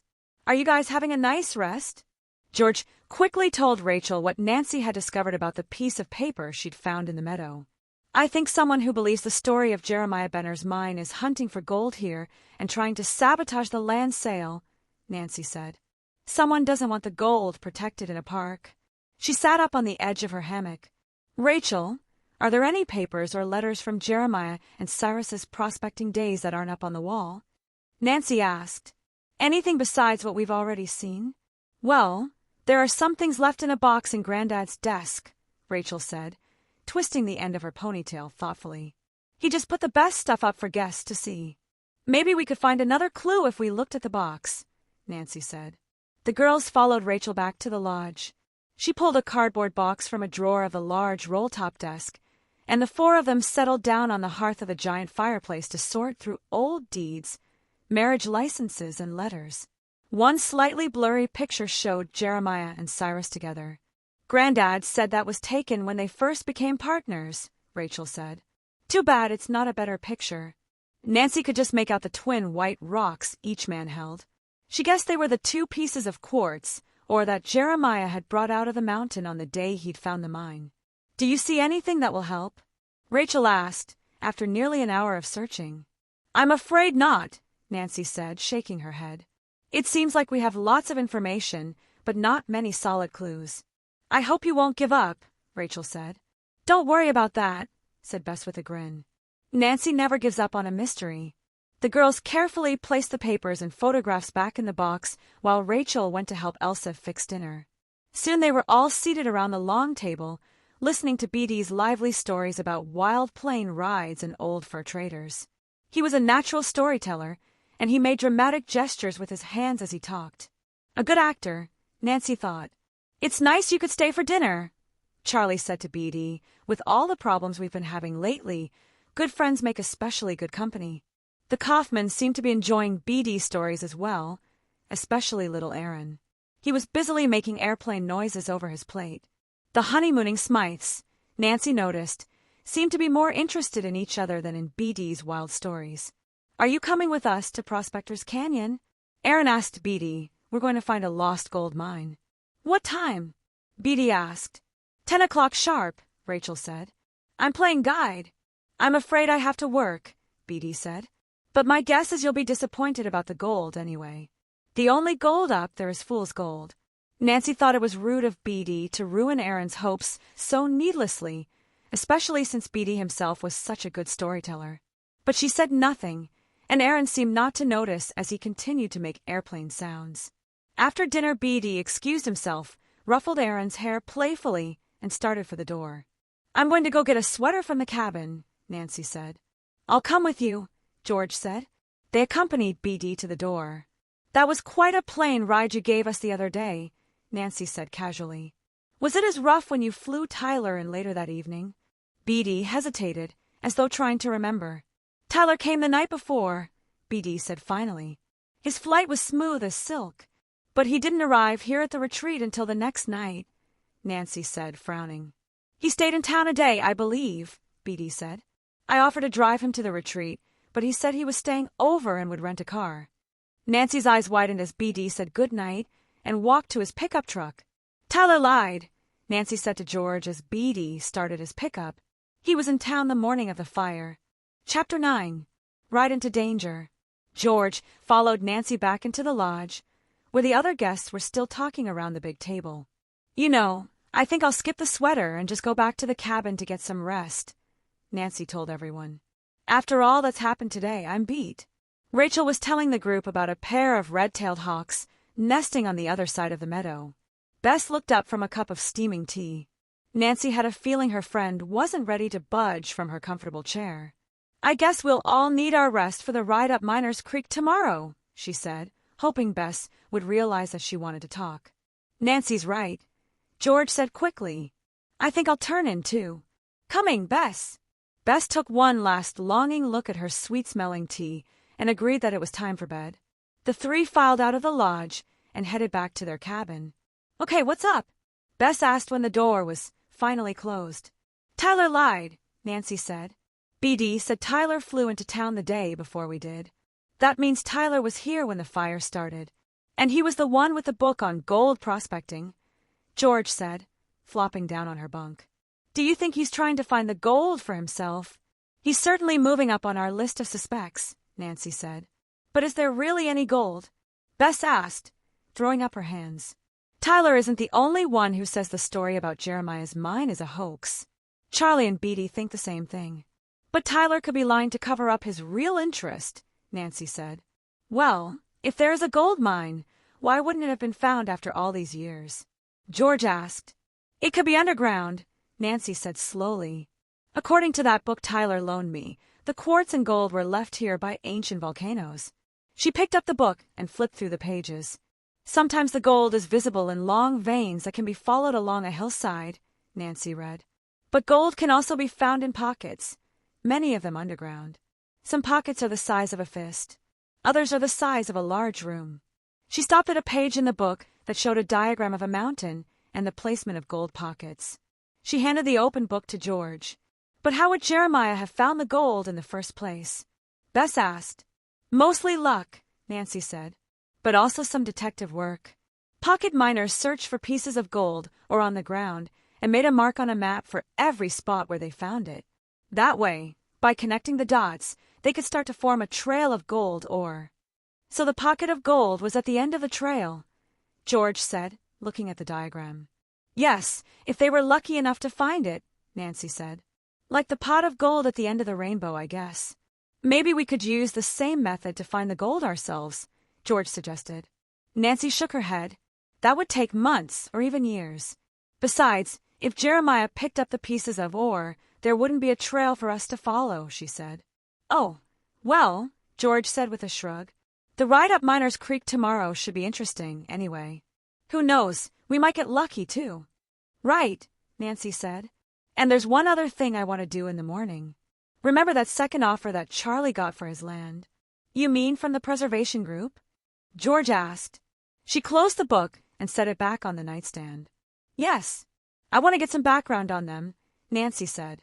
And while I do that, you two can check on the other guests and Elsa Parker. We might as well see who has alibis for all of these incidents. I guess you were right when you said we'd need to be rested for tomorrow, Bess said, as she pulled on pajamas. With all the investigating we've got planned, we'd better get to sleep. Agreed, George said. That bunk is looking pretty good to me. Bess and George fell asleep quickly. Nancy tried, without success, to guess who was out to destroy the retreat. But there were too many possible culprits, and she finally dozed off. When morning came, Nancy, Bess, and George headed over to the lodge for breakfast. They had agreed that Bess would wait there for the Smythes, and George would try to link up with the Kaufmans when they came in for breakfast. George would talk to Elsa, too. Could you use some help in here? I'd love to see firsthand where that wonderful smell is coming from, George said cheerfully as she stuck her head into the kitchen. Rachel accepted her offer before Elsa had a chance to object. Nancy and Bess ate jam-filled Danish pastries and finished several glasses of orange juice, which George served with a wink. I think George is enjoying her detective work, Bess whispered to Nancy. It looks as if you're about to get your turn, Nancy said to Bess as the Smythes walked in the front door of the lodge. I'm thinking of taking a walk later, Bess said to Todd and Beth after they had joined the girls at the table. I have no idea what part of the retreat is best. Do you know a good place to go? Her friendly show of interest got her an instant invitation from Beth to hear about all of their adventures at Highland Retreat. Nancy finished her pastry and asked Rachel if she could use the phone in Charlie's office while he was doing errands in town. She pulled the preservation group's letter from her pocket and tried the number printed at the top. You've reached the Nature Preservation League, said a man's voice at the other end. Nancy knew immediately that it was a recording, and not a very clear one at that. Please leave your name, phone number, and the nature of your business, the voice said. Nancy hung up quickly and called directory assistance. When she put the receiver down a minute later, her curiosity had been raised. There was no listing for the Nature Preservation League. Nancy took a few moments to gather her thoughts, then dialed the number on the letterhead a second time. She waited for the beep at the end of the recorded message. I'd like to make a rather large donation to your very important cause, Nancy said into the phone. She knew that if the league was legitimate, they would be eager to talk to her. Please call me to discuss the details. She gave the phone number of her father's office in River Heights, and then quickly called Garson Drew himself. Nancy, how are you? And how are Charlie and Rachel? Her father asked when he heard her voice. They're having some problems with the sale, I'm afraid, Nancy told him. That's why I called. I need your help with something. Am I getting in on a mystery? Carson asked with a chuckle. Yes, but you'll have to wait for all the details, Nancy said. She told him quickly about the Nature Preservation League and her phone call to them. I need to know right away if they return my call, she said. Oh, and Dad, do you know a Senator John P. Callahan, or his aide, Tyler Nelson? Sorry, I'm no help there. Washington State is a long way from River Heights, Carson said. I suppose you want me to check on them, too. Thanks, Dad. You're the best. Nancy said goodbye and hung up the phone. Then she replaced the preservation group's letter in the desk. She was deep in thought when George tapped on the door and stepped into Charlie's office. Elsa said she was in the kitchen all day yesterday, George told Nancy in a low voice. And I believe her. She made those rolls from scratch, plus 3 blueberry pies for dinner tonight and homemade croutons for the salad. You're right. That probably wouldn't leave Elsa much time to rig a jeep or blow up a dam, Nancy said. What about the Kaufmans? They went into town after their early breakfast, George reported. Aaron told me they got back just in time to hear the big boom. George used her hands to show how Aaron had described the sound of the dam blowing up. That seems to leave them in the clear, Nancy said. I wonder what Bess found out. As if on cue, Bess walked through the front door of the lodge. She pulled up a chair beside Nancy and George and began to rub her legs. Todd and Beth are in awfully good shape, she said. I would have been better off helping in the kitchen than trying to keep up with them. Bess reported that she had invited herself on the Smythes' morning jog through the meadow, but she had made only one short loop before giving up. I did see the hawk's nest that Rachel told us about at dinner last night, she explained. Apparently Rachel had told Todd and Beth about it yesterday morning. They watched the nest all day. They even showed me the small blind they built, so the mother hawk couldn't see them. It sounds as if we've narrowed down our list of suspects, Nancy said. And I've got a call into the Nature Preservation League. She told Bess and George about her phone calls to the League and to her father, finishing up just as the retreat's big triangle gong sounded. That's the signal for our ride up Miners Creek, George said. The 3 girls walked to the barn, where they found a group of horses saddled and waiting. Rachel had just finished tying saddlebags full of lunches on her big brown mare. She directed Nancy toward a palomino named Heather. George took the reins of a black and white pinto, and Bess climbed aboard a calm, all-black mount. Todd and Beth Smythe were already sitting on matching bays. Pete helped Shirley and Frank Kaufman onto their horses, then slid Aaron onto a gentle pony that he guaranteed was 100% safe. Tyler isn't coming? Nancy asked. No, he's busy researching, Rachel explained. And Charlie doesn't like to ride that much anymore. Move him out, Pete called when everyone was ready. He stood by the barn and watched as the horses headed up the retreat driveway toward Miners Creek. Rachel led the way to a shallow place in the stream, where the horses stopped to take a drink, then waded across. Within minutes the group was climbing into the hills toward Prospector's Canyon, where Jeremiah had found the gold-laced quartz. Nancy's horse quickly passed the others, except for Rachel's mare. Heather likes to lead, Rachel said. They rode side by side until the trail narrowed. Then Nancy went in front. Nancy was enjoying the spectacular view as the trail wound around the side of a steep cliff when she suddenly heard a strange buzzing sound. At the same moment she felt her horse tense. The palomino snorted and reared. Nancy found the saddle horn just as the mare's front legs came back to the ground. Heather jumped sideways, almost losing Nancy, and her back legs slid off the side of the trail. Fighting down panic, Nancy looked down and saw Heather's back hoof scrambling in the loose dirt and rocks of a steep bank. Below them the mountainside dropped away to rocky cliffs. Nancy knew she had to stay in the saddle and hoped that Heather could fight her way back onto the trail. If the mare failed, they would both tumble over the cliffs. Chapter 10. A Mystery in the Bag. Nancy leaned forward, close to her horse's neck. The shift in her weight was just the help that Heather needed. The mare scrambled back onto the trail, but Nancy quickly realized the danger was not yet over. On the trail behind her, the other horses were close to panic. The buzzing sound seemed to grow louder. Then, with a scream, Bess pointed to the trail ahead. A burlap bag was lying on its side in the middle of the trail. It was moving and writhing like a living thing, inching its way down the trail toward them. The top of the bag had been tied shut, but a small opening remained. A large snake was halfway out of the bag, wriggling to free itself. It's full of snakes, Bess screamed. Rattlesnakes, Rachel said grimly. Nancy's horse was prancing and jumping, once again coming dangerously close to the cliff. Calmly, Rachel ordered everyone to turn their horses around. The group started back down the trail. Finally, Nancy steered a frightened and shaky Heather to a safe clearing at the base of the cliffs. "Rachel, I'd like to know what's going on here," Frank Kaufman demanded angrily when they had all settled their horses.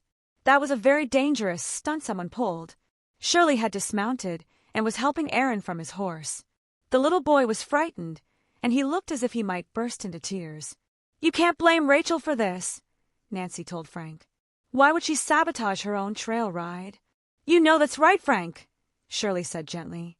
"She couldn't have known those snakes were there." "I guess not," Frank said, frowning. "But I'd like to get my hands on whoever did this." "So would I," Rachel agreed in a weak voice. Her face was pale, and Nancy could see her hands shaking as she toyed with the bridle reins. Nancy guided her horse next to Rachel's. "I think someone's trying to keep us out of Prospector's Canyon," Nancy whispered. Rachel looked startled. She had been too concerned about her guests to consider the reasons for the prank. "But why?" she asked. "I don't know," Nancy said grimly. "But there's only one way to find out. Is there another route into Prospector's Canyon?" "Yes, but it's longer. The trail isn't kept up very well, but the horses have been on it before." As she spoke, a look of determination came over Rachel's face. "I'm sure we can make it, Nancy," she added. "Let's get to the bottom of this." Nancy and George nodded, but Bess seemed reluctant to face any more danger. She listened hopefully as the Kaufmans and the Smythes announced that they were heading back to the barn. "Maybe you should go back to the retreat, too, Bess. If you don't mind, I mean," Nancy said. "Maybe you can find out who might have gotten up here this morning and planted those snakes." "I guess I could do some more detecting," Bess said, sounding relieved. She turned her horse back toward the retreat. "And tell Pete and Granddad about the snakes," Rachel called after Bess. The trail that Rachel, George, and Nancy followed wound through the forest. The girls had to duck under low-hanging branches of trees that grew close to the trail. The horses trotted along an old logging road for part of the distance. Rachel pointed out a side road that led past Maddie's hospital, then back to the road leading to town.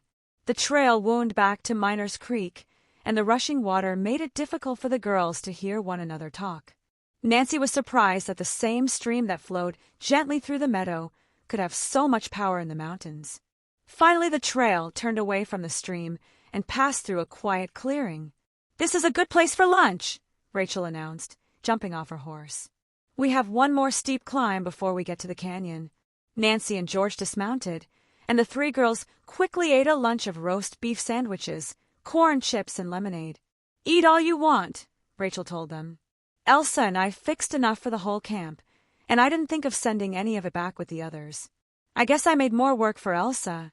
She'll probably fix a second lunch for everyone now. I'm sure she'll understand if we can solve this mystery and end all the problems at the retreat," Nancy said. She hoped they'd find something in the canyon to make their trip worthwhile. The girls hurried through lunch and mounted their horses again. After a short, rocky climb, the trail wound back to the stream and the mouth of a narrow canyon. Below them, the stream cascaded down a rocky slope in a series of small waterfalls. At the top of the falls, a large, rocky crag stretched skyward. "That rock looks like a sand castle," George said, shielding her eyes against the sun as she looked up. "It even has little points at the top." "That's exactly what I think it looks like," Rachel agreed. "I call it Castle Rock. It guards the entrance to Prospector's Canyon." The canyon had high, steep sides covered with trees and mountain grasses. At the bottom, the stream was once again calm and peaceful. Twisted trees stood like sentries next to small, quiet pools. Near the creek was a broken chute. Rachel explained that the chute had once been used by prospectors to wash sand. "It's called a sluice box," Rachel told Nancy and Bess. "It works just like a pan, but it can wash more sand at a time. The miners put sand in one end and let the water wash it down. Black sand and gold would catch behind the ridges on the floor of the chute. Then the miners could collect it easily." "Is this how Jeremiah mined?" George asked. "No. Whoever built this chute was a placer miner," Rachel answered. Placer miners looked for bits of gold that had broken loose from the main deposit and washed down here. Jeremiah was a hard rock miner. He would have searched the hillsides for the source of the gold, the mother lode. Nancy got off her horse and examined the chute carefully. "It doesn't look as if it's been used for years," she said. And I don't see anything here that anyone would want to keep hidden. Me neither, George agreed. Why do you suppose someone was so determined to keep us from coming here? There must be something, Nancy said. Let's ride a little farther. After climbing back on her horse, Nancy let Heather lead the way along the creek. Soon the brush and trees gave way to a combination of rocks and gravel, with only a small tree growing here and there. The open hillside led up to a wall of rocky cliffs. Nancy immediately spotted several fresh holes in the graveled soil. Someone's been digging, Rachel exclaimed. Look how the holes seem to make a pattern on the hillside, George added. They make rows, both up and down and across. As if someone's looking for something and following a pattern to cover all the ground, Nancy said. She tied Heather's reins to a tree and walked up the hillside. The holes were about 2 feet deep. She was soon joined by Rachel and George. Do you know what we're looking for? Rachel asked. No, but there's got to be something more here, Nancy replied. I'm sure of it. She was searching through a thick growth of bushes near one of the holes when she caught a glint of metal. Carefully, Nancy uncovered a large pick and shovel and a small leather pouch. I found something, she called to the other girls. Rachel and George gathered around as Nancy opened the pouch and removed a piece of notebook paper with an outline of the hillside drawn on it. Lines crisscrossed the picture, with X's drawn where each pair of lines came together. I bet there's an X for every hole dug on the hillside, Nancy said. Rachel took the picture and counted the holes in the row closest to them. I think you're right, she said. Someone must be looking for Jeremiah's gold, Nancy said. But who? And how are they getting out here without being noticed? Rachel asked, handing the paper back to Nancy. The only trails that lead here are the 2 that we took today. They both start right by the lodge. But what about the logging road we followed? Nancy reminded her.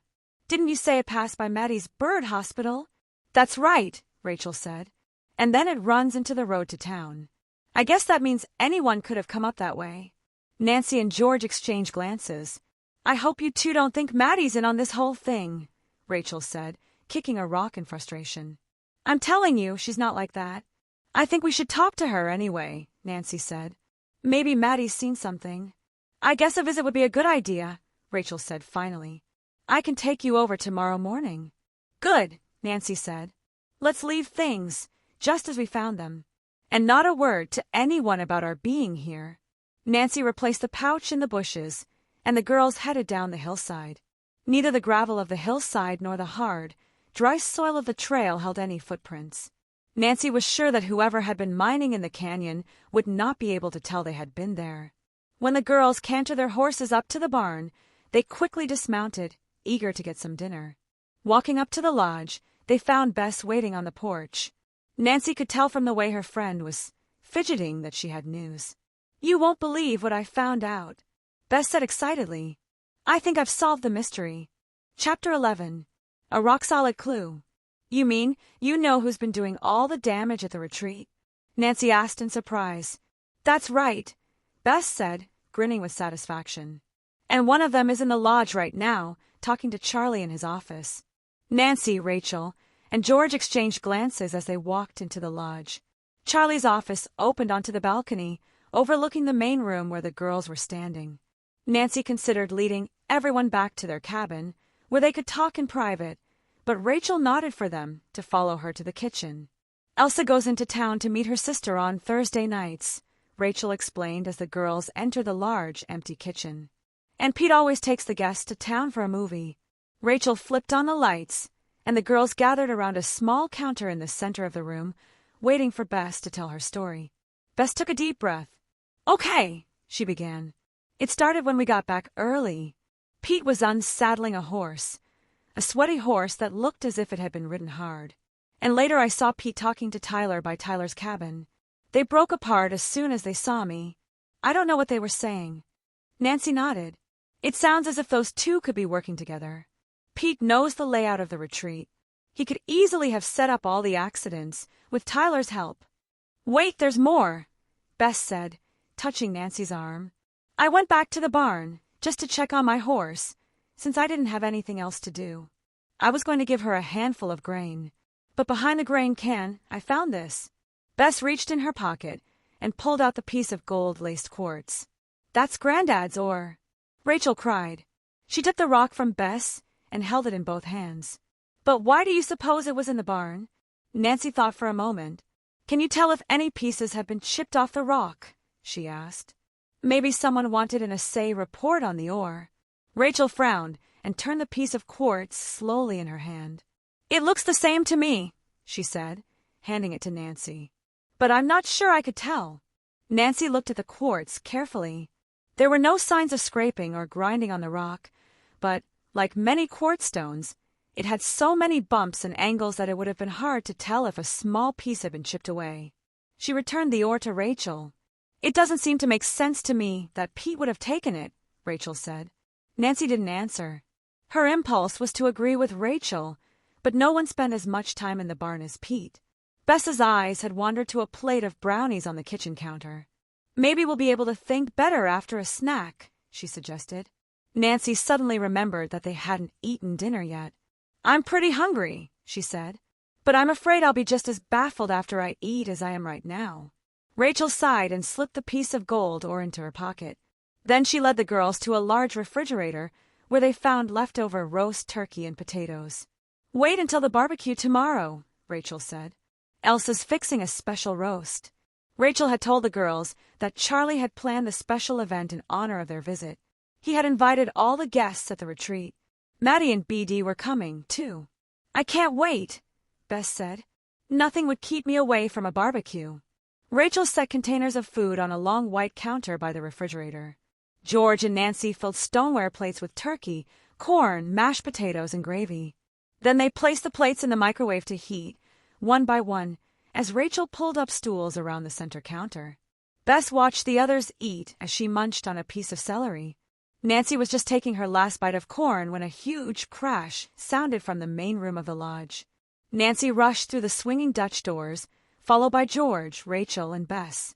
The floor was littered with scattered artifacts from Charlie's historical display. A large framed picture of an old-time prospector lay face down on the floor, and a pair of saddlebags that had hung on the wall was thrown carelessly in a corner.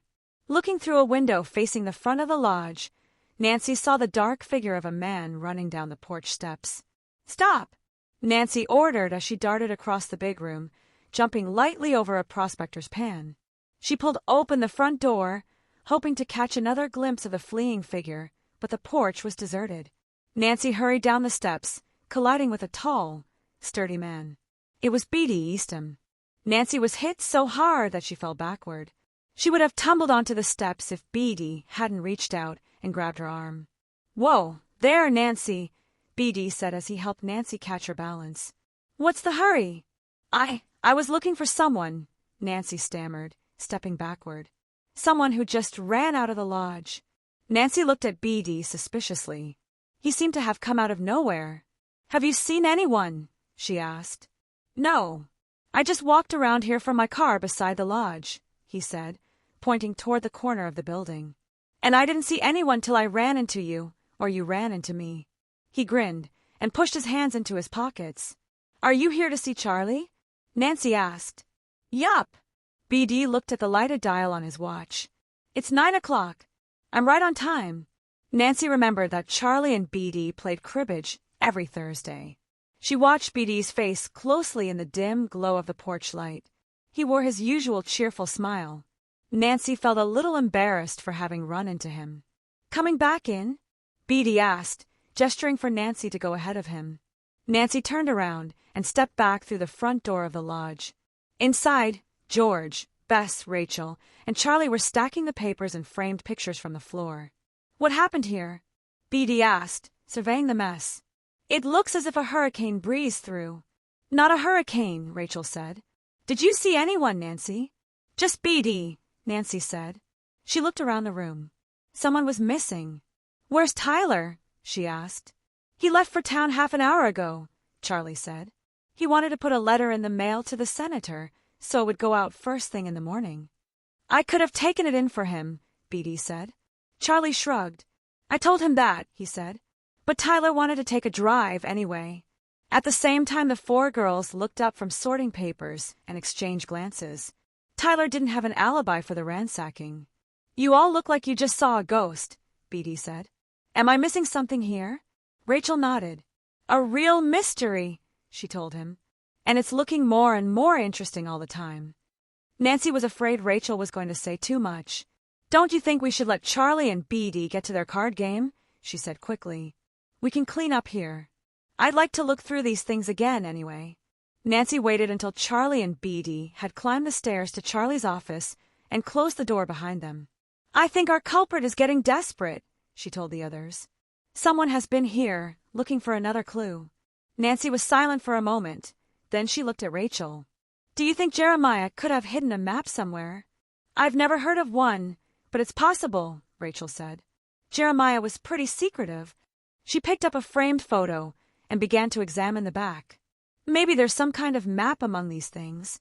The four girls were soon busy checking every possible place for a clue. As they searched, Nancy, George, and Rachel filled Bess in on their own discoveries. It sure has been a busy day, Bess said. We've added some pieces to the puzzle, but nothing absolutely proves that Pete and Tyler are our culprits, Nancy said. After all, anyone could have hidden the ore in the barn. Maybe someone didn't want to be caught with the evidence and figured the barn would be safe. But look at the other evidence, George said, examining a large workhorse collar. Pete was in the meadow the day of the fire. He was near the Jeep when it was rigged to run into the tanker.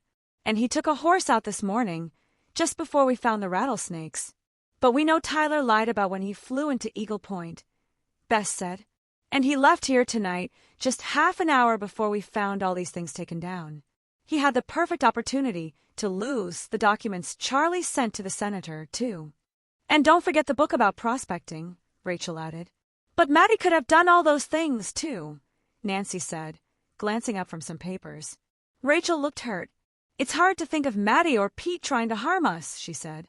I still can't believe either of them is involved. The girls worked in silence. Nancy didn't want to say anything more to upset Rachel, who looked sad enough as she searched through the items from the historical display. As the mood in the room grew more and more gloomy, Nancy saw the need to liven things up. She leaned back on her heels and declared cheerfully, I think we need a new approach. The other girls looked at Nancy with interest. What if there's a clue here, and it was hidden by Jeremiah himself? Nancy said, Where do you think it would be? The silence returned as each of the girls looked around again at the objects on the floor.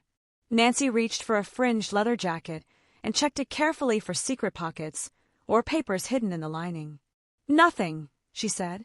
George leafed through the book she was holding a second time, and Rachel checked a set of old saddlebags for secret compartments. Both girls came up empty-handed. Then Nancy reached for Jeremiah's pick, which had hung above Charlie's quartz stone. She examined it from top to bottom, finally focusing on the end of the handle. It looks as if this has been cut, she said, like someone hollowed out the handle and then fit another piece of wood in the hole. You're right, it does, Rachel agreed, looking over Nancy's shoulder. How can we get it out? I have an idea, Nancy said. She got to her feet and hurried toward the kitchen, carrying the pick. There, she took 2 forks from a drawer and handed the pick to Rachel. Hold this at an angle, she instructed her. Then Nancy eased the prongs of the forks into the edge of the wooden plug in the center of the handle, one on each side. She wiggled them until the piece of wood began to work loose. Bess's eyes widened as Nancy carefully removed the wooden plug. The handle of the pickaxe was hollow. There's something inside, Rachel breathed, leaning closer. Nancy reached into the handle and pulled out a brittle, yellowed paper. It had been folded many times. She unfolded the paper and laid it on the kitchen counter. She gently flattened it out, holding the corners with her fingers. Everyone stared at Nancy's find in amazement. It was a map of Prospector's Canyon. Chapter 12. X marks the spot. Rachel pointed to the roughly drawn map. Look! This is the waterfall, and this peak with the 3 points has got to be Castle Rock, Nancy finished. So, what else does the map tell us? Bess asked. The girls bent over the paper. It was about 6 inches square, with several small tears along the edges. Nancy held it carefully as Rachel traced the line labeled Miners Creek. Then Rachel helped pick out landmarks that George and Nancy recognized from their ride that morning. This looks like the cliffs and the open slope we saw today, where the holes were recently dug, Rachel said, pointing to some carefully drawn lines. It looks as if Jeremiah took extra care drawing this part of the map. Each rock of the cliffs was clearly outlined. Near the center of the open hillside, a crevice was shown in the rocks that looked like a shallow cave. An X was drawn in the center of the opening. I don't remember any caves in that cliff, Nancy said, frowning. Neither do I, Rachel said. But this map was made almost 100 years ago, and there are a lot of loose rocks on those cliffs. There could be caves that have been covered up by rock slides. Do you think that's what happened to Jeremiah's gold mine? George asked. Could it have been covered up by a rock slide, so that no one could find it? Maybe, Nancy said slowly, tapping the map. Or Jeremiah might even have covered the cave himself to hide the mine. Maybe he was planning to come back later and finish mining. But how can we know for sure that this X means a gold mine? Bess asked. We can't, Nancy said. Not without going back to Prospector's Canyon and doing some digging of our own. In the meantime, maybe we can use this map to catch a crook. She looked around at the others. Let's not tell anyone what we found until I can think of a way to use it, she cautioned. Not even Charlie. Nancy held Rachel's gaze for an extra moment. She wanted to be sure she could count on her new friend to keep the secret. Okay, but only for a while, Rachel agreed finally. After all, it is Charlie's land. I understand, Nancy said. Now let's finish cleaning up. Nancy refolded the map, taking care not to rip it more. She placed it in the pocket of her shirt and followed the others back into the main room of the lodge. The girls quickly rehung pictures and placed objects back on their shelves. Upstairs, the light under the door of Charlie's office told Nancy that he and BD were still playing their card game. I'm ready for bed, Bess announced as she placed the last picture back on its hook. So am I, but I'm not sure I can walk to the cabin, George said, hobbling toward the door. Her legs were already getting stiff from the all-day horseback ride. Don't worry, Rachel teased. It'll be worse tomorrow. By morning, George could hardly lift her legs out of bed. Nancy, too, was stiff from horseback riding, but she had already stretched her legs by the time George got up. They loosen up pretty quickly, Nancy assured her friend. George put one foot on the back of a chair and gently stretched the muscles in her legs. It took her just a few minutes to work out the stiffness. She pulled on shorts and a sweatshirt, and she, Bess, and Nancy headed to the lodge for breakfast. They found an impatient Rachel hovering around the dining room table, on which scrambled eggs, sausage, and a basket of blueberry muffins were waiting for them. I was about to come and wake you up, she called when the girls walked in. When they had crossed the room to the table, Rachel whispered to Nancy, Do you have a plan for today? I want you to take me to visit Maddie, Nancy told her. We need to ask her if she's seen anyone drive by her bird hospital. George, you can keep an eye on Pete while we're gone, and Bess, your assignment is Tyler. The girls agreed, and after a quick breakfast, Nancy and Rachel got in the retreat's blue van and headed down the dirt driveway. When they reached the main road, Rachel turned right in the opposite direction from Eagle Point. Then they drove about a mile to the next turnoff. This road leads to both Maddie's house and Prospector's Canyon, Rachel said, steering the van onto a dirt road that wound through the trees. It was several minutes before Nancy spotted a small greenhouse off to the left. The road was heading toward the mountains, but Rachel turned off on a short driveway that led almost to Maddie Emerson's front door. Maddie was on the porch before the girls even got out of the van. Her good morning lacked enthusiasm, Nancy thought, and her smile seemed strained. Her eyes darted back and forth from Nancy to Rachel. We just stopped by to chat, Rachel said cheerfully. How's Rocky? Pretty good, really, Maddie said. Her voice sounded a bit friendlier. He's still eating, and he's using his wings some now. I think he may even fly again in a couple more weeks. You can help me release him. Rocky is a golden eagle, Rachel explained to Nancy. His wing was broken. Yes, when he was shot by some fool city hunter, Maddie broke in. Her voice was angry again. And you wonder why I don't want more people around here. The birds are lucky to have you as their guardian angel, Nancy said. I'd love to see Rocky sometime. Maddie didn't offer to show Nancy the eagle, but she invited both girls inside. Her house was small, not much bigger than the cabins back at the retreat. As she heated water for tea, Nancy let Rachel do most of the talking. So, have you figured a way to get an operating room here? Rachel asked. Maddie shook her head. No. I can barely afford the bills to take the birds to the vet, let alone have him come here, she answered. Rachel explained to Nancy that the trip to the veterinarian in town for surgery was hard on the injured birds. The trips back and forth over the dirt road and being around the cats and dogs that were always at the vet's also increased their distress. Maddie wants to build a new, bigger place for the birds, but she doesn't have the money right now, Rachel finished. There may be a way, though, Maddie said. I'm working on something.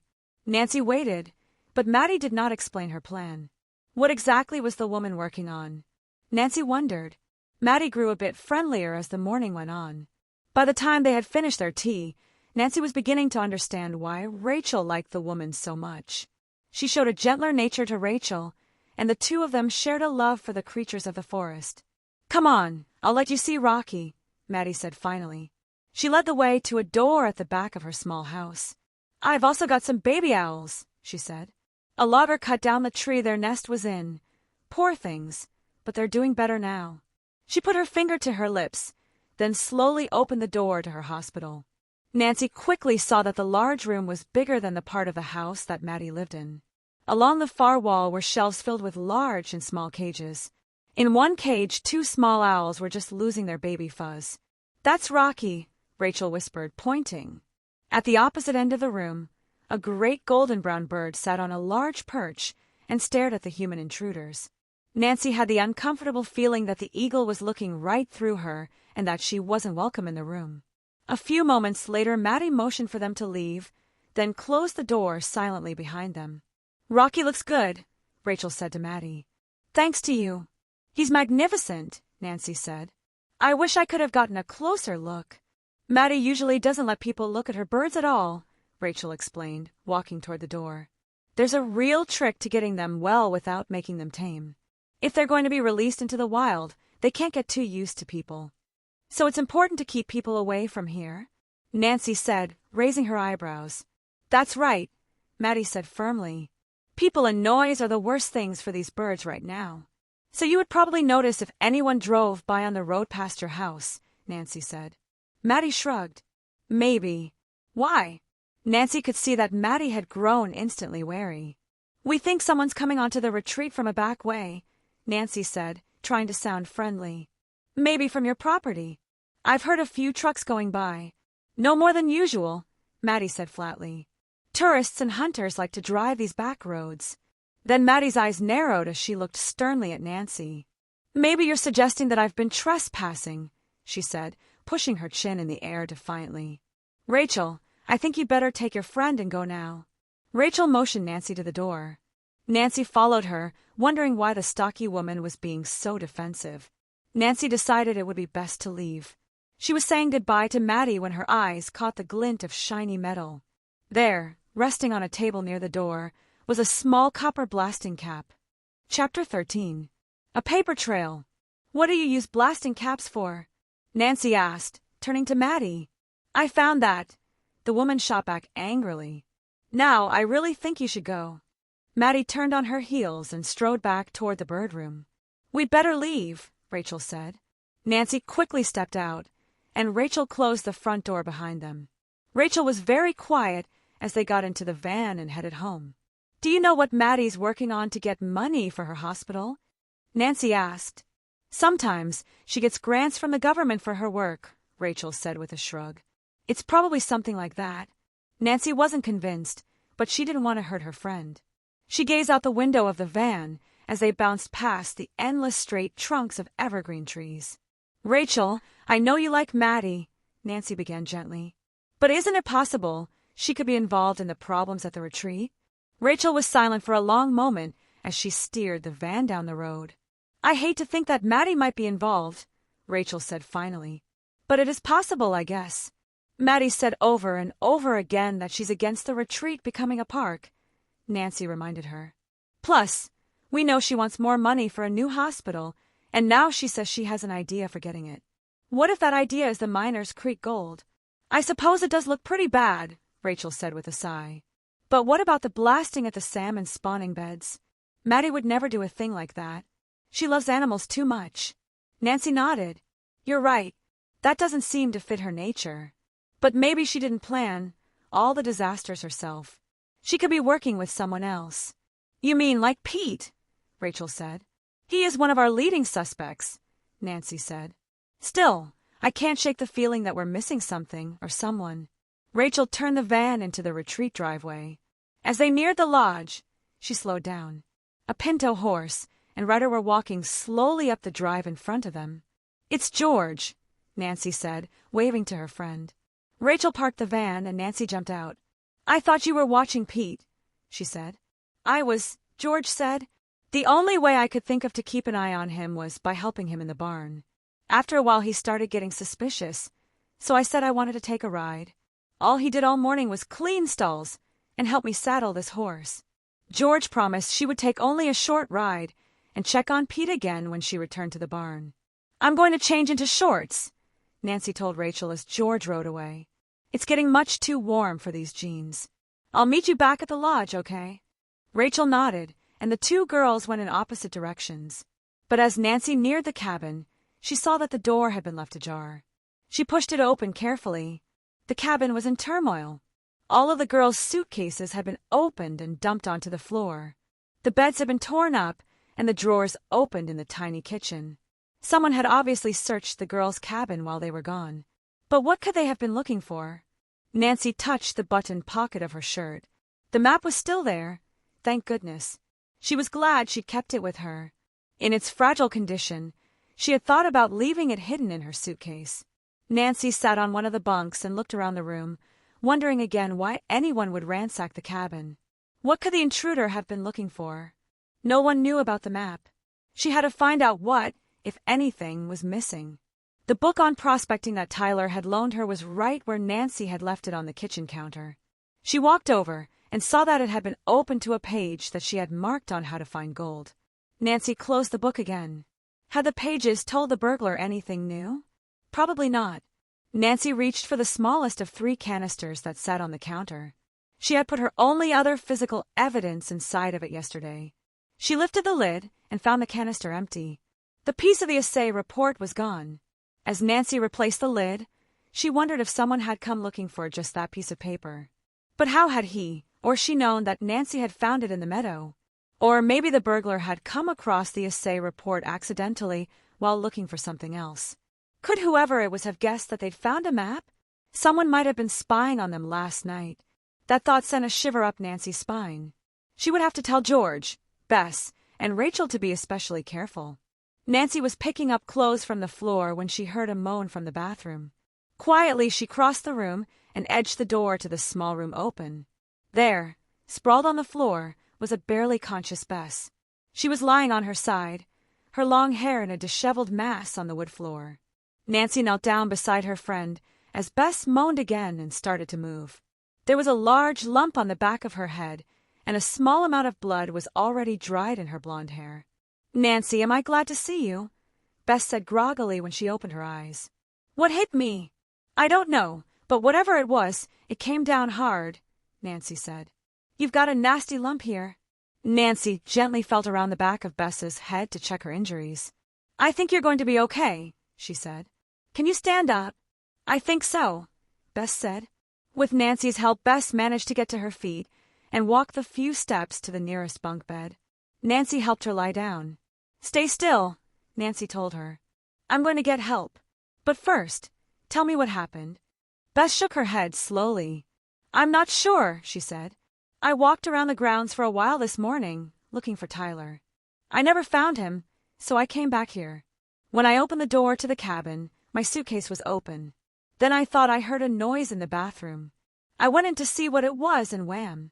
Did you see anyone? Nancy asked. No, nothing, Bess said. Nancy squeezed Bess's hand and ran toward the lodge. She threw open the front door and yelled for Rachel. I'm upstairs, Rachel called as she came out of her room and leaned over the balcony. What's up? Bess has been hurt, Nancy said. She was unconscious for several minutes, at least. I think she should see a doctor. By the time Nancy had finished her explanation, Charlie had come out of his office and started down the stairs, with Rachel right behind him. Elsa pushed open the swinging doors to the kitchen and hurried toward Nancy, drying her hands on her apron. Where is she? Charlie demanded, striding across the room. Is she badly hurt? Elsa asked anxiously. She's in the cabin.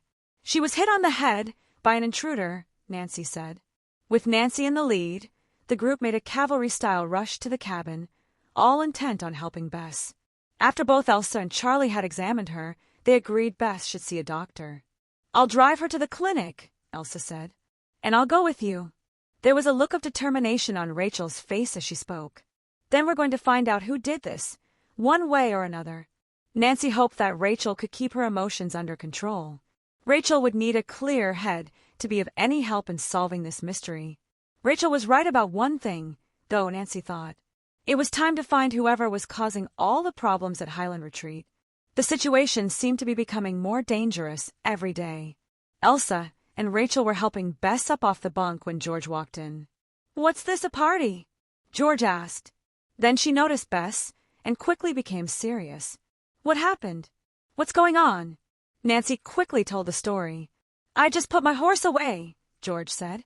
"Pete's not in the barn anymore. He would have had time to do this after I left him. I should have stayed in the barn." Nancy noticed that Elsa looked shocked that George would accuse Pete, but the cook quickly turned back to Bess, saying nothing. Charlie was more outspoken. "Pete wouldn't do this," he said firmly. "And I don't like you accusing him. It could have been someone else," Nancy said quickly. "Tyler, for instance. Bess told us she never did see him this morning." "Tyler said he was going to town about an hour ago," Charlie said. "To the post office." "The post office again," Rachel said, showing by her tone that she didn't believe his alibi. "Did you see him leave?" Nancy asked. "No, but his car is gone," Charlie said. Nancy turned toward Bess, who was now standing with the help of both Elsa and Rachel. Nancy held the door open as they walked Bess out to the van. Bess slid into the seat behind the driver, with Rachel beside her. Elsa climbed behind the steering wheel. Nancy was convinced that her friend would be well taken care of. As the van sped down the driveway, Nancy turned to Charlie. "Could you please take out all the papers that have to do with the sale of Highland Retreat?" she asked him. "If George and I don't meet you in your office in 20 minutes, call the sheriff. We're going to check out Tyler's cabin." George and Nancy walked quickly toward the government aide's cabin. "What are we doing?" George whispered as Nancy rapped firmly on Tyler's door. "Looking for answers," Nancy told her. Nancy knocked on the door 3 more times before deciding that the cabin was empty. Carefully, she turned the knob. The door was unlocked. After pushing it open just a crack, she called, "Anyone here?" Still there was no answer. Nancy pushed the door open the rest of the way, and she and George stepped cautiously inside. Tyler's cabin was identical to their own. The single room, the bunk beds, small kitchen, and bathroom were all in the same places. There was a loaf of bread on the counter, and when Nancy opened the tiny refrigerator, she found a quart of milk and some butter. "I guess that's why we didn't see him at breakfast," Nancy said. "He must have fixed his own here." Nancy closed the refrigerator and began to look around the rest of the cabin. "Watch out the window to make sure Tyler isn't coming back," Nancy said to George. "Okay," George said. Nancy glanced through another stack of books on the counter. All of them were related to politics. Several weekly news magazines lay on the floor beside the bunk. "This guy is really serious about his work," Nancy muttered. A pen and some papers lay on a small nightstand. On top of the papers, neatly stacked, were a personal appointment book and a journal. Nancy opened the journal first, though she expected that Tyler was too clever to write down any wrongdoing. The last entry was dated a week earlier. She quickly leafed through the papers and stopped when she saw the unusual 3-eagle letterhead of the Nature Preservation League. "Bingo," she said as she pulled the letter out of the stack. It was a copy of the letter Charlie had shown her. "What do you suppose Tyler is doing with this?" she wondered out loud. "Whatever you found, you'd better tell me about it later," George said, ducking away from the window. "Tyler's car is coming up the driveway." Nancy replaced the letter in the stack. Then she and George hurried to the back door of the cabin. George reached for the doorknob, but Nancy wouldn't let her open it until she heard Tyler's car in front of the cabin. "If we leave too soon, he'll see us," Nancy whispered. Finally, as Tyler walked to his front door, Nancy and George sneaked out the back. "That was close," George said. "It sure was, but I think it was worth it," Nancy said. "Let's go meet Charlie and I'll explain." The girls walked behind the cabins, then cut across to the lodge. The door to Charlie's office was open, and Charlie was sitting at his desk. In front of him was a small stack of papers. "Did you give Tyler a copy of the letter from the Nature Preservation League?" Nancy asked. "No," Charlie replied. "I kept that offer secret, except for telling you. It was my ace in the hole." "Why?" "Well, Tyler has a copy of it," Nancy said.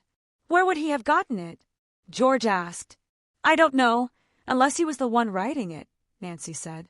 "I think it's time for another call to Dad." Nancy waited while the receptionist at Carson Drew's office routed her call through. George and Charlie waited silently. "Hello, Nancy." "No news about your donation," Carson Drew said when he had picked up the phone. "How is everything going?" "It's slow, but I think we're closing in," Nancy said.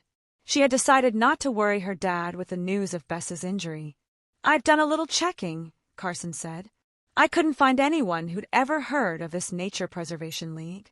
"I'm not surprised," Nancy said. "I think it's a front. Someone wants to get his or her hands on this land." "How valuable is it?" Carson asked. "Very, especially if there's gold here," Nancy told him. "Did you find out anything about the senator or Tyler Nelson?" "The senator is a respected legislator," Nancy's father replied. "He's been in office for 12 years and has a scandal-free record. I didn't find out much about Tyler, except that he's from a wealthy Seattle family. Graduated from Stanford University. Now, what's this about gold?" "It's a long story, Dad. I'll tell you the whole thing when I get home, I promise. But tell me, is Tyler's family wealthy enough to buy the retreat?" "From what I hear, they are," Carson said. "Apparently Tyler's grandfather founded a shipbuilding firm in Seattle. It's now one of the largest in the country." "I think you've just helped me solve a mystery," Nancy said. She thanked her father and promised him that she would be careful. Then she hung up and turned her attention back to George and Charlie, who were waiting impatiently to hear what she had learned. "Tyler's got money," Nancy said. "Enough to buy this place, if he can stop the government deal. And my father can't trace the Nature Preservation League." "So you think Tyler's been causing all the problems around here?"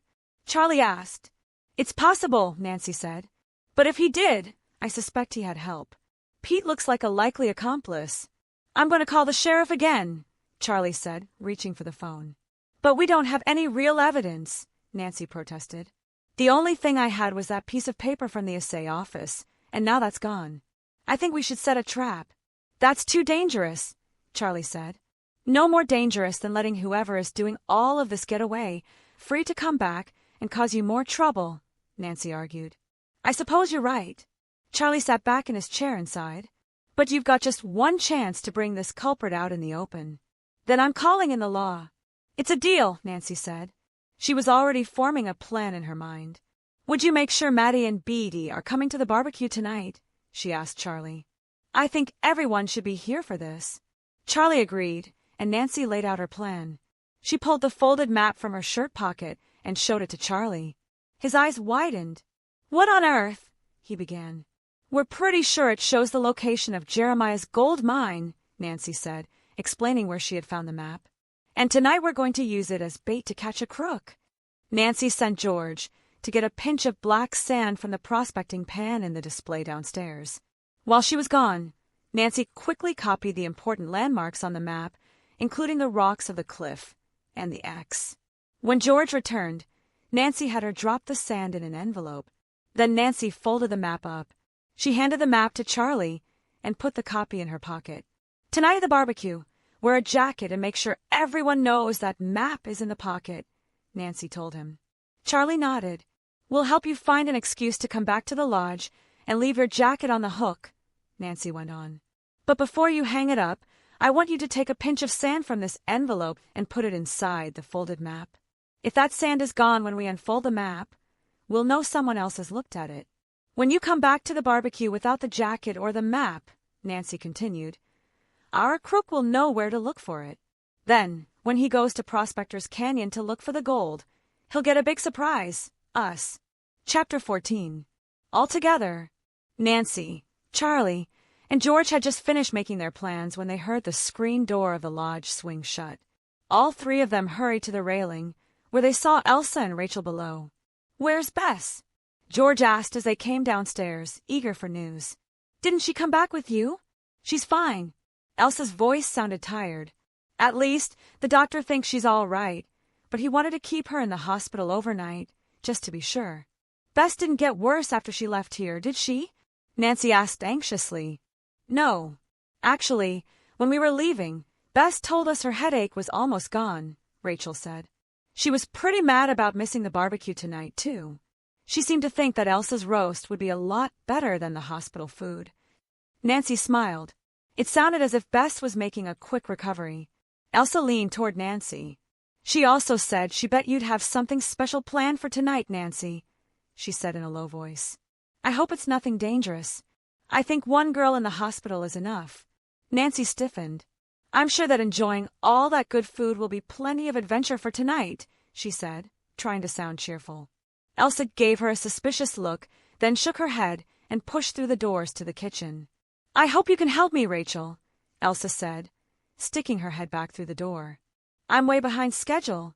Rachel sighed as she started after Elsa. We can help, too, Nancy offered. Taking Bess to the hospital must have put you all behind.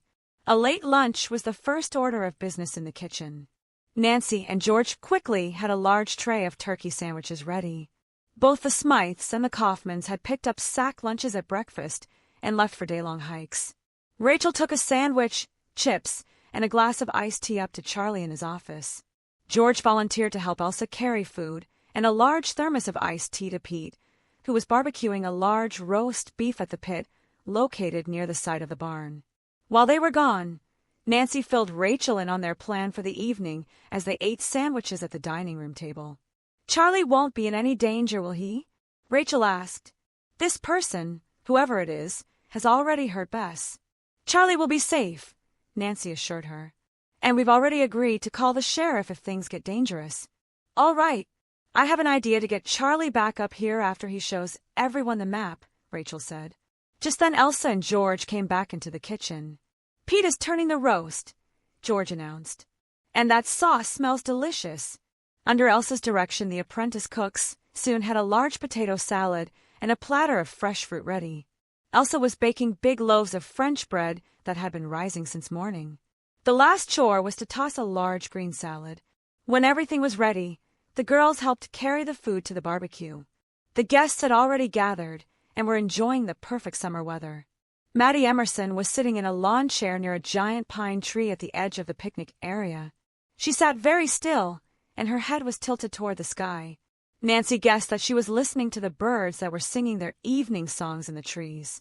BD was deep in conversation with Frank Kaufman and Todd and Beth Smythe. His usual smiling face and large, sweeping gestures told Nancy that he was telling another story.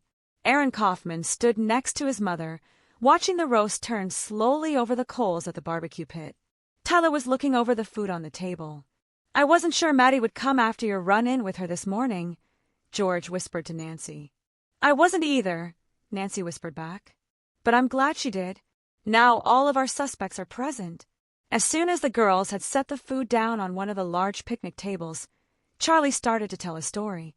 Since most of you were at dinner the other night and heard the tale of Jeremiah Benner and the Miners' Creek Gold, Charlie began, I thought I would tell you all the sequel to the story. He pulled the folded map from his jacket pocket and held it in the air. I have here the map to Jeremiah's hidden gold mine. Before everyone gets excited, I want to say that the map shows a cave in the mountains. I've been all over this retreat since I was a boy, and I can assure you there is no cave like this. But this map should make a nice addition to my display of mining artifacts. I only wish Jeremiah had autographed it. The group murmured with excitement. Shirley Kaufman asked Charlie where he had found the map, and Aaron said he wanted to get a look at it. Charlie answered their questions and managed to keep everyone from getting too close to the map. It's a bit fragile to pass around, he said, but next week I'll get a suitable frame for it, and then you can all have a good look. Charlie stuck the map back in his jacket and picked up a big pitcher of lemonade. Now, who wants a drink of Elsa's famous lemonade? He said. Aaron Kaufman was first in line, followed by several of the other guests. How'd I do?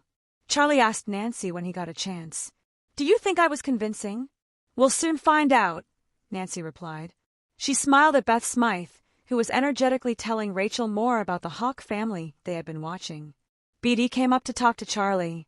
The other guests had gathered around the fire, sipping lemonade and enjoying the wonderful smell of the cooking roast. Aaron was once again talking about the gold mine, and everyone seemed to be enjoying his childish enthusiasm. But while Charlie's story had sparked interest among the guests, so far no one had shown any suspicious reactions. By the time Pete announced that the roast was finished, the fresh evening air, the birds' songs, and the wind in the trees had worked their magic. The hungry guests were relaxed and happy. It was a perfect party night, Nancy thought, except for the shadow of trouble hanging over the retreat. It was time, Nancy thought, for Charlie to slip away and deposit his jacket and its contents in the lodge. Suddenly, she heard Rachel shriek. Nancy looked over to see a splash of barbecue sauce dribble down the front of Charlie's jacket. Rachel was holding the bowl of sauce that Pete had been using to baste the roast and apologizing profusely to her grandfather. Nancy guessed that Rachel had spilled the sauce on Charlie's jacket on purpose. "Don't worry about it," Charlie told Rachel. "I'll just run up to the lodge and change." So that had been Rachel's idea, Nancy thought, making an effort to keep a smile off her face. "Remember, that has to be dry cleaned," Rachel called after him loudly. "Just hang it by the door, and I'll take it to the cleaners tomorrow." "Nice touch," Nancy whispered to Rachel a moment later. "You should be a detective." "Do you really think so?" Rachel looked pleased. "I hope I didn't overdo it." "You were perfect," Nancy said. "Our trap is set." A few minutes later, Charlie reappeared, minus his lightweight jacket. "I was too warm anyway," he assured Rachel with a wink, then returned to his plate of meat and salad. Nancy munched on fresh fruit, while George promised her the roast was well worth the calories. "We should save some for Bess," George said. But Nancy was too busy watching everyone to eat very much. Finally, with dinner over, Pete excused himself. "I've got horses to feed and an early day tomorrow," he said. Nancy watched as he disappeared into the barn. Where he would go from there, she could only guess. In the dark, it was impossible to see the lodge from the barbecue area. Maddie and Beatty were the next to say goodnight, and the Smythes followed close behind. "I'd better be going too," Tyler said. "I've got a plane to catch tomorrow, and I have to finish my report." Nancy watched Tyler walk away. Then she heard a voice behind her. "I just wanted to apologize in person for the thing with the quartz," the woman said. Nancy spun around to see Shirley Kaufman talking to Rachel. "What do you mean?" Rachel asked. "About Aaron taking your quartz. I'm really sorry. We had a talk with him about it. He just got all wrapped up in the story about Jeremiah, didn't you, Aaron?" Shirley Kaufman was holding the little boy's hand, and he looked down sheepishly. "I was prospecting, like Jeremiah Benner," Aaron said. "Aaron took the quartz?" Rachel said in surprise. "Why, yes. I told Pete that when I returned it." Now Shirley looked confused. "I was going to bring it back to the lodge, but Pete offered to take it. That was Thursday, after the trail ride." Rachel stared at Shirley. "It's all right, of course," she finally blurted out. "I'm sure Aaron didn't mean any harm. And thank you for returning it." Shirley Kaufman nodded and released Aaron's hand. As soon as he was free, Aaron galloped away, waving his arms and shouting, "We're rich, we're rich. I struck it rich," in what Nancy guessed was an imitation of Jeremiah Benner and his burro hurrying down the mountain. Shirley Kaufman shook her head in dismay before trotting after her unruly son. Frank followed behind them. "We may have made a mistake, accusing Pete of taking the quartz," Rachel said, coming up to Nancy. George was right behind her. She'd heard the conversation, too. "But why didn't Pete say anything?" George asked. "Maybe he felt there wasn't much to say, once the quartz was gone from the barn," Nancy told her. "Anyway, we'll know soon if he's been involved in any of the incidents." "What's this about my quartz?" Charlie leaned over Rachel's shoulder. "Granddad, so much has happened that I haven't had a chance to tell you. Bess found your quartz in the barn." "I have it in my room now," Rachel explained. "We thought Pete stole it, but it looks as if we were wrong."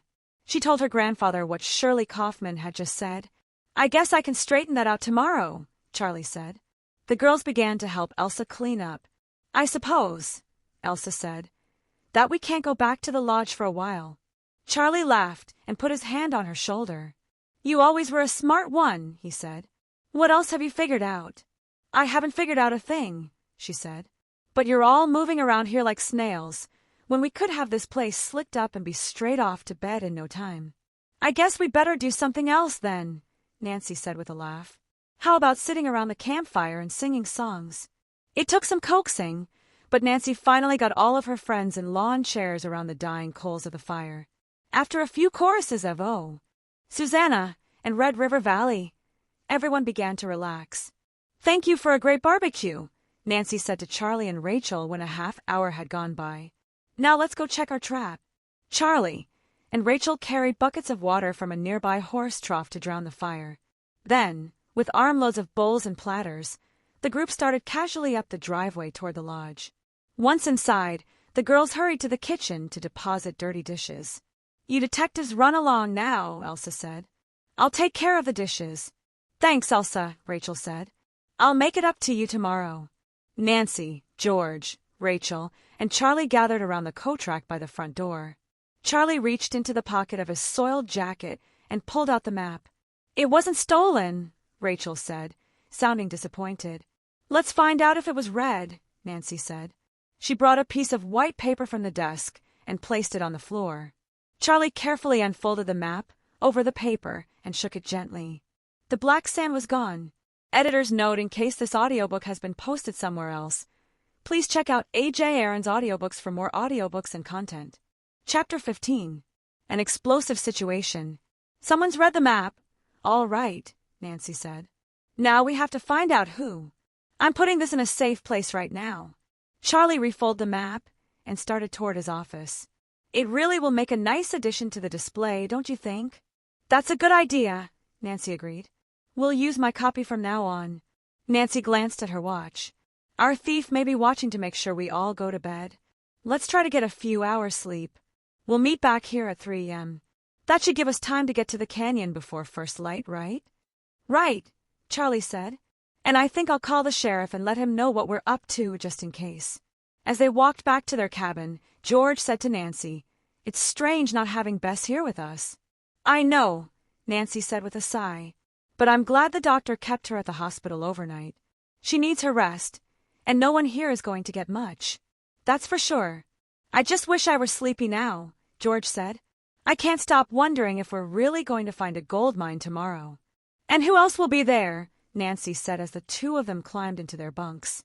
"I still have a feeling there are some surprises left in this mystery." "I think it's Tyler," George said. "Maybe Maddie and Pete are both helping him." "Maybe," Nancy said, just before she drifted off to sleep. A few hours later Nancy awoke with a start, quickly hitting the button to turn off her small travel alarm clock. She reached for the flashlight that she had placed under her pillow earlier. As she climbed out of bed, Nancy flashed the light on George's bunk. Her dark-haired friend was still sound asleep. "Wake up, it's time." Nancy shook George gently. "Huh? What's going? Oh, right." George opened her eyes, slowly remembering why her friend was shaking her at 3 o'clock in the morning. "It's that time already," she said. "I feel as if I just got to sleep." "It's that time," Nancy assured George, handing her jeans and a shirt. "We'd better hurry. The others will be here soon." Nancy and George dressed in the dark and sat silently, waiting for a knock on the door. It was only a few minutes until they heard a gentle rapping. "Rachel? Charlie? Is that you?" Nancy said softly through the closed door. "Yes," she heard Charlie answer. "Are you ready?" Nancy opened the door of the cabin, and she and George stepped out into the moonlight. She saw that Rachel was carrying a large flashlight, which she hadn't turned on, and Charlie had a walkie-talkie. "I'm taking this in case we need to contact the sheriff," Charlie explained. "I've already asked him to be ready to help about the time the sun comes up." "Good idea," Nancy said. She looked down the driveway.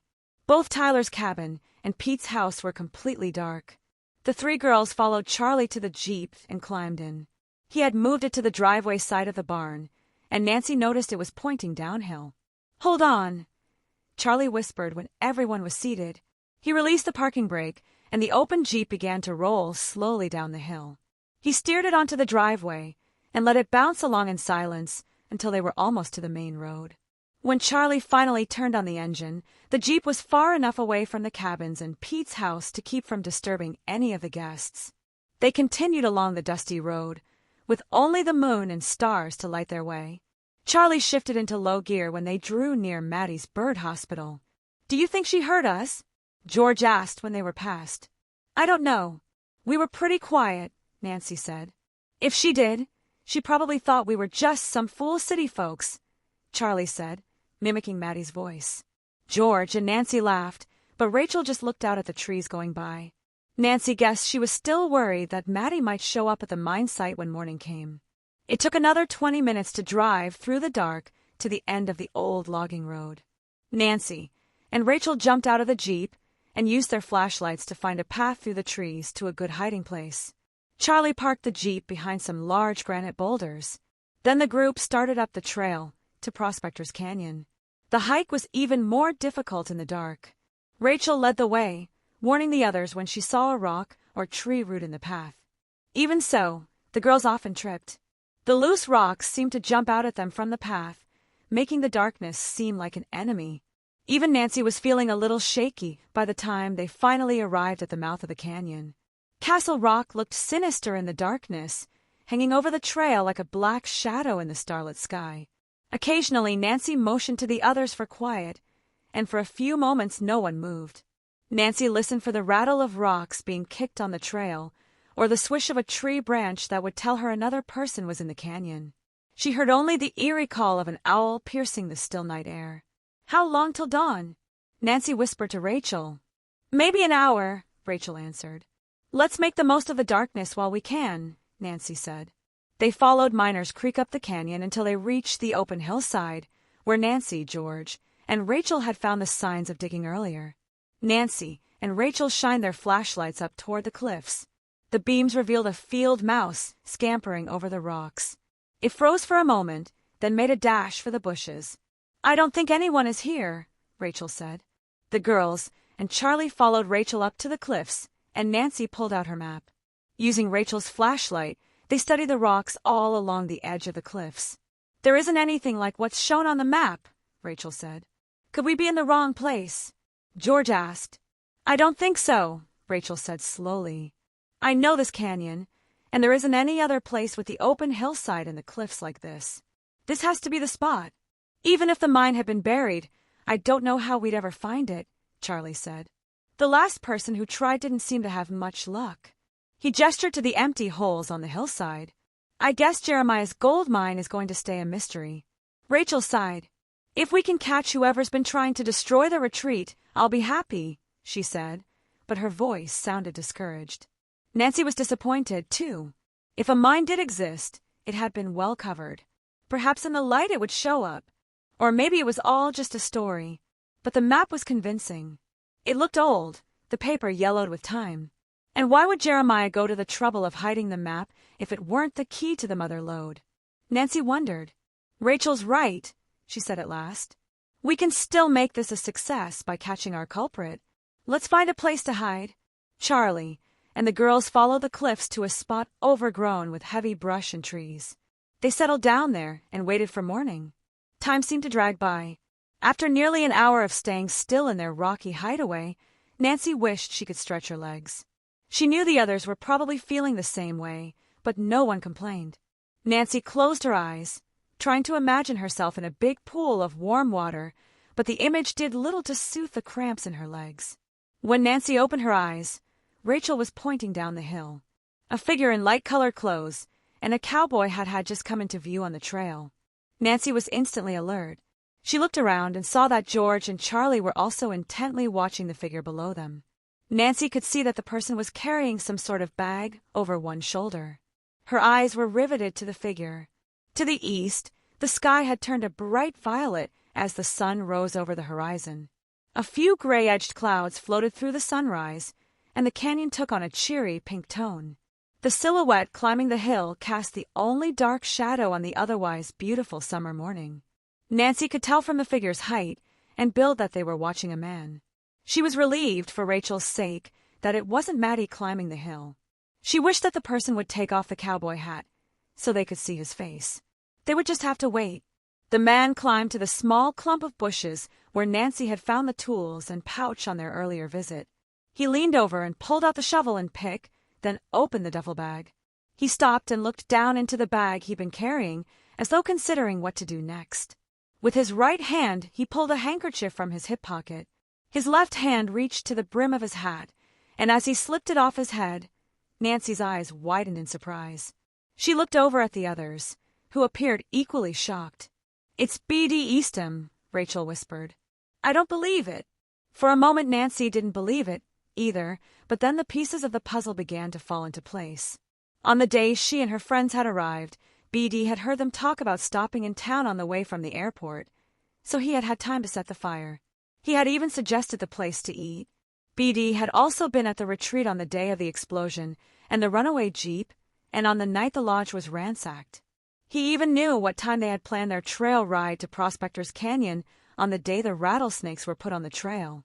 Getting around the retreat would have been easy for B.D., too, Nancy realized. The forest provided good cover, and if anyone did see him, B.D. could just play the part of a visiting friend. "This has to be a mistake," Charlie whispered. "We've caught a friend instead of a fiend." Nancy knew she would have to get something concrete on B.D. to convince Charlie and Rachel that their friend had tried to destroy the retreat. Thinking quickly, she motioned for the others to stay hidden.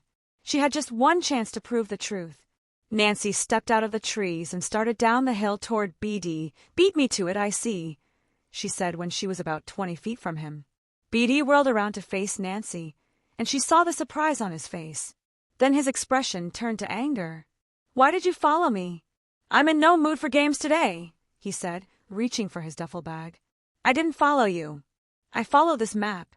Nancy pulled her copy of Jeremiah's map from her pocket. "You've got one too, right?" B.D. hesitated. "It was nice of you to find the map for me," he said with a shrug. "I didn't have much luck going through that display myself."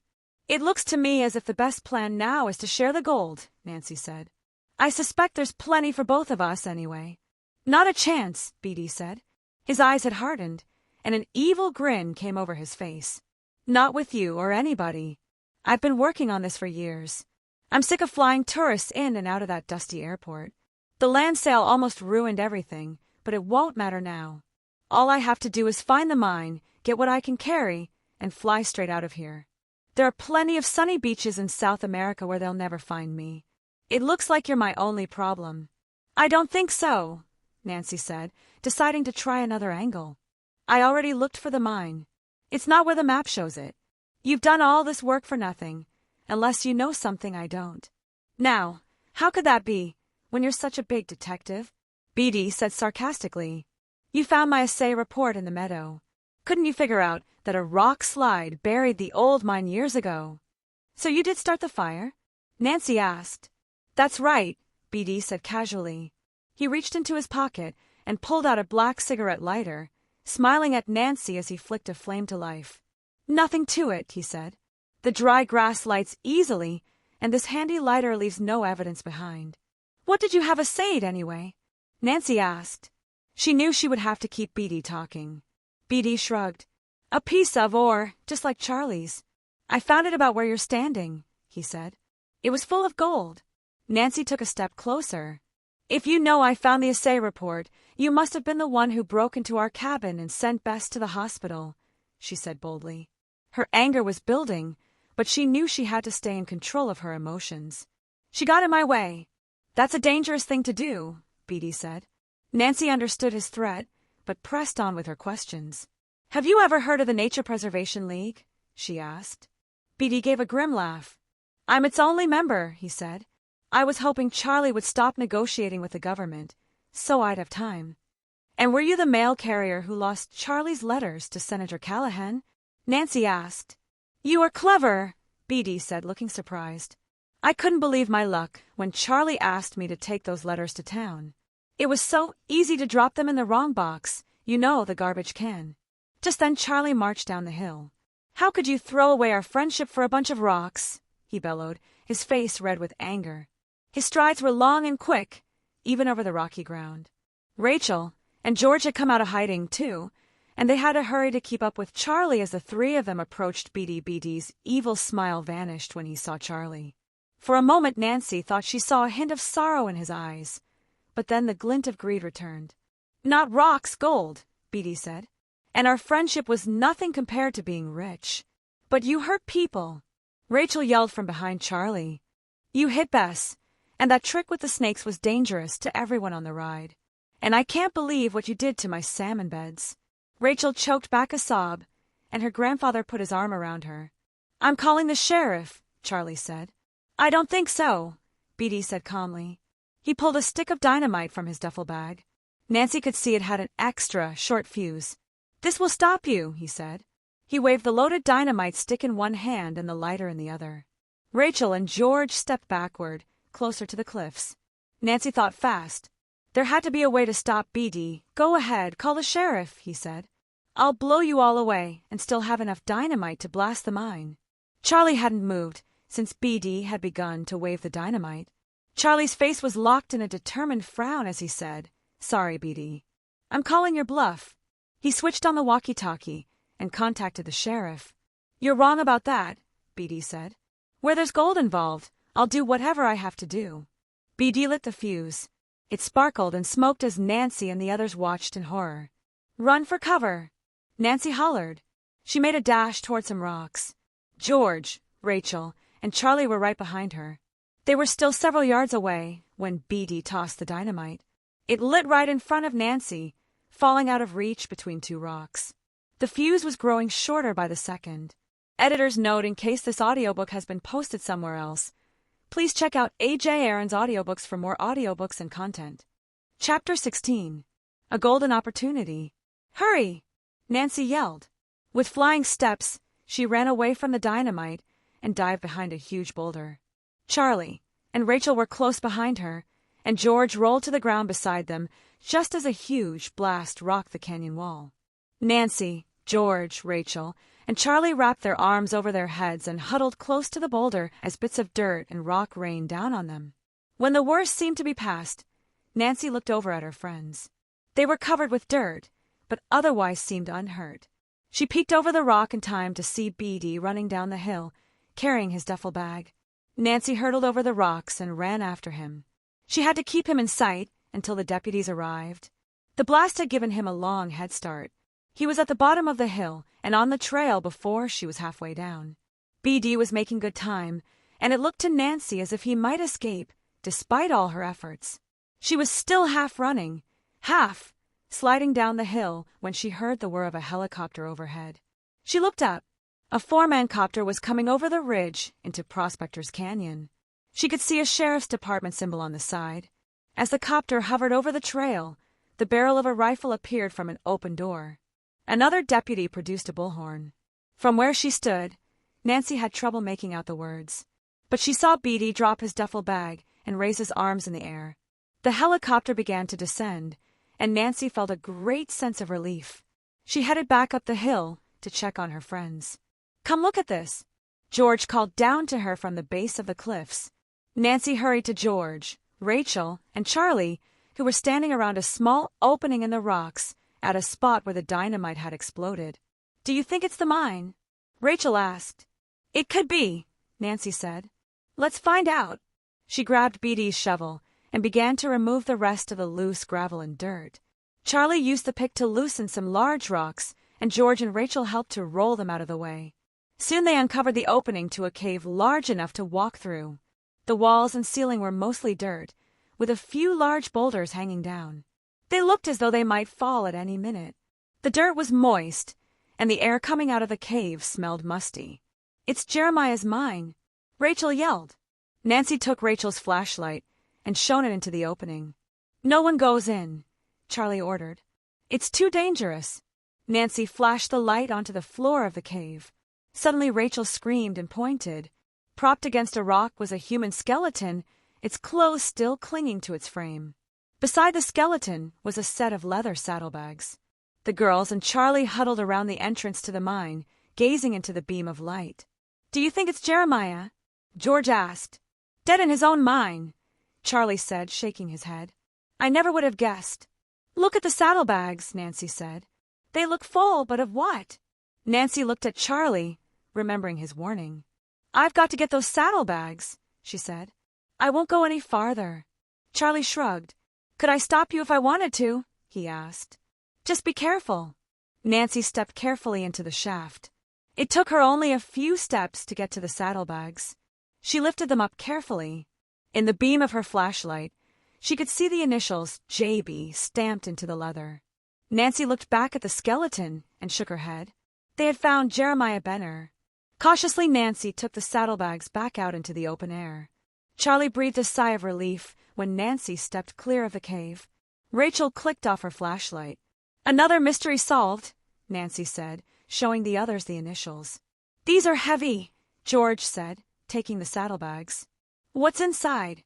"Let's find out," Nancy said. She unbuckled the strap. Inside the bag, she found several pieces of rich gold ore and one large nugget, with a small amount of quartz still clinging to it. The gold had a dull shine in the morning sun. Nancy picked up the nugget and turned it over in her hand, then gave it to Charlie. "Fool's gold?" she asked. Charlie's hand dropped as he took the stone. He measured the weight of it in his palm and smiled broadly. "Real gold," he said at last. "It's too heavy to be anything else." Rachel jumped into the air and shouted. "I guess you're rich," George said, smiling broadly. "We're going to celebrate tonight," Charlie said, throwing his arms around Rachel. It seemed like a short walk back to the Jeep. Everyone took turns carrying the heavy saddlebags, chattering excitedly. Just outside the lodge, the group was met by Bess. The doctor had given her a clean bill of health and released her from the hospital before breakfast. Elsa had brought her back to the retreat. "I was hoping I wouldn't miss anything," Bess said. "But as soon as I realized you were gone, I knew it was too late."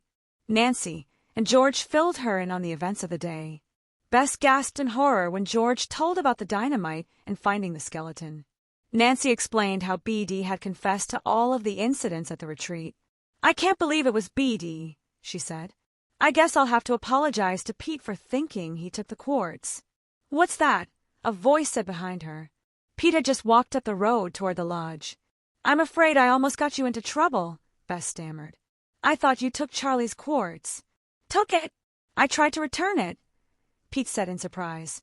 "Shirley Kaufman gave it to me when I got back from checking fences 2 days ago. I put it on a shelf in the barn behind a grain can. Then Tyler asked me to come look at some gold flecks he'd panned in the creek. It was just fool's gold, but it made me forget about Charlie's quartz. When I got back to the barn later, it was gone." Rachel laughed. "Bess found the quartz. It's safe in Granddad's office," she said. "Bess also saw you talking to Tyler." Rachel explained why the girls had suspected Pete of stealing the ore and plotting to destroy the retreat, and how BD had finally been arrested for the crimes. "BD Eastham arrested?" Pete said, surprised. He pushed his cowboy hat back and shook his head. "Are you sure there hasn't been some mistake?"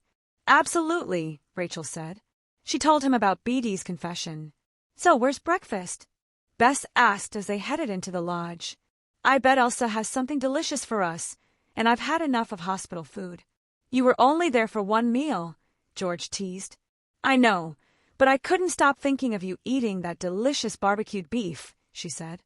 Charlie met them at the door, saying he had just finished talking on the phone to the sheriff. BD was safely behind bars, Charlie reported, being held on suspicion of arson, attempted murder, and a number of other charges. He had already admitted everything to the sheriff. "I also told the sheriff about the mine and Jeremiah Benner's remains," Charlie said. "He's sending his deputies back up to Prospector's Canyon."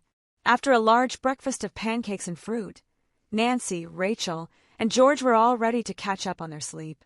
"We'll have another barbecue again tonight," Charlie announced as they headed for their bunks. And this time, no spilling barbecue sauce on the host. The sun was just going down when everyone was gathered around the campfire again, along with the other guests, Maddie and Pete.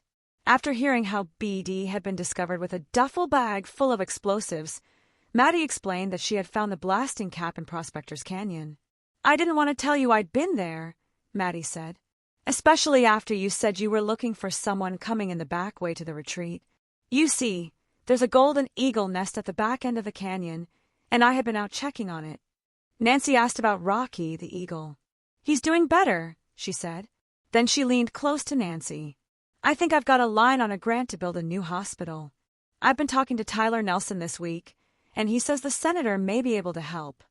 "That is, if no one sicks the sheriff on me," Tyler teased, leaning over Nancy's shoulder.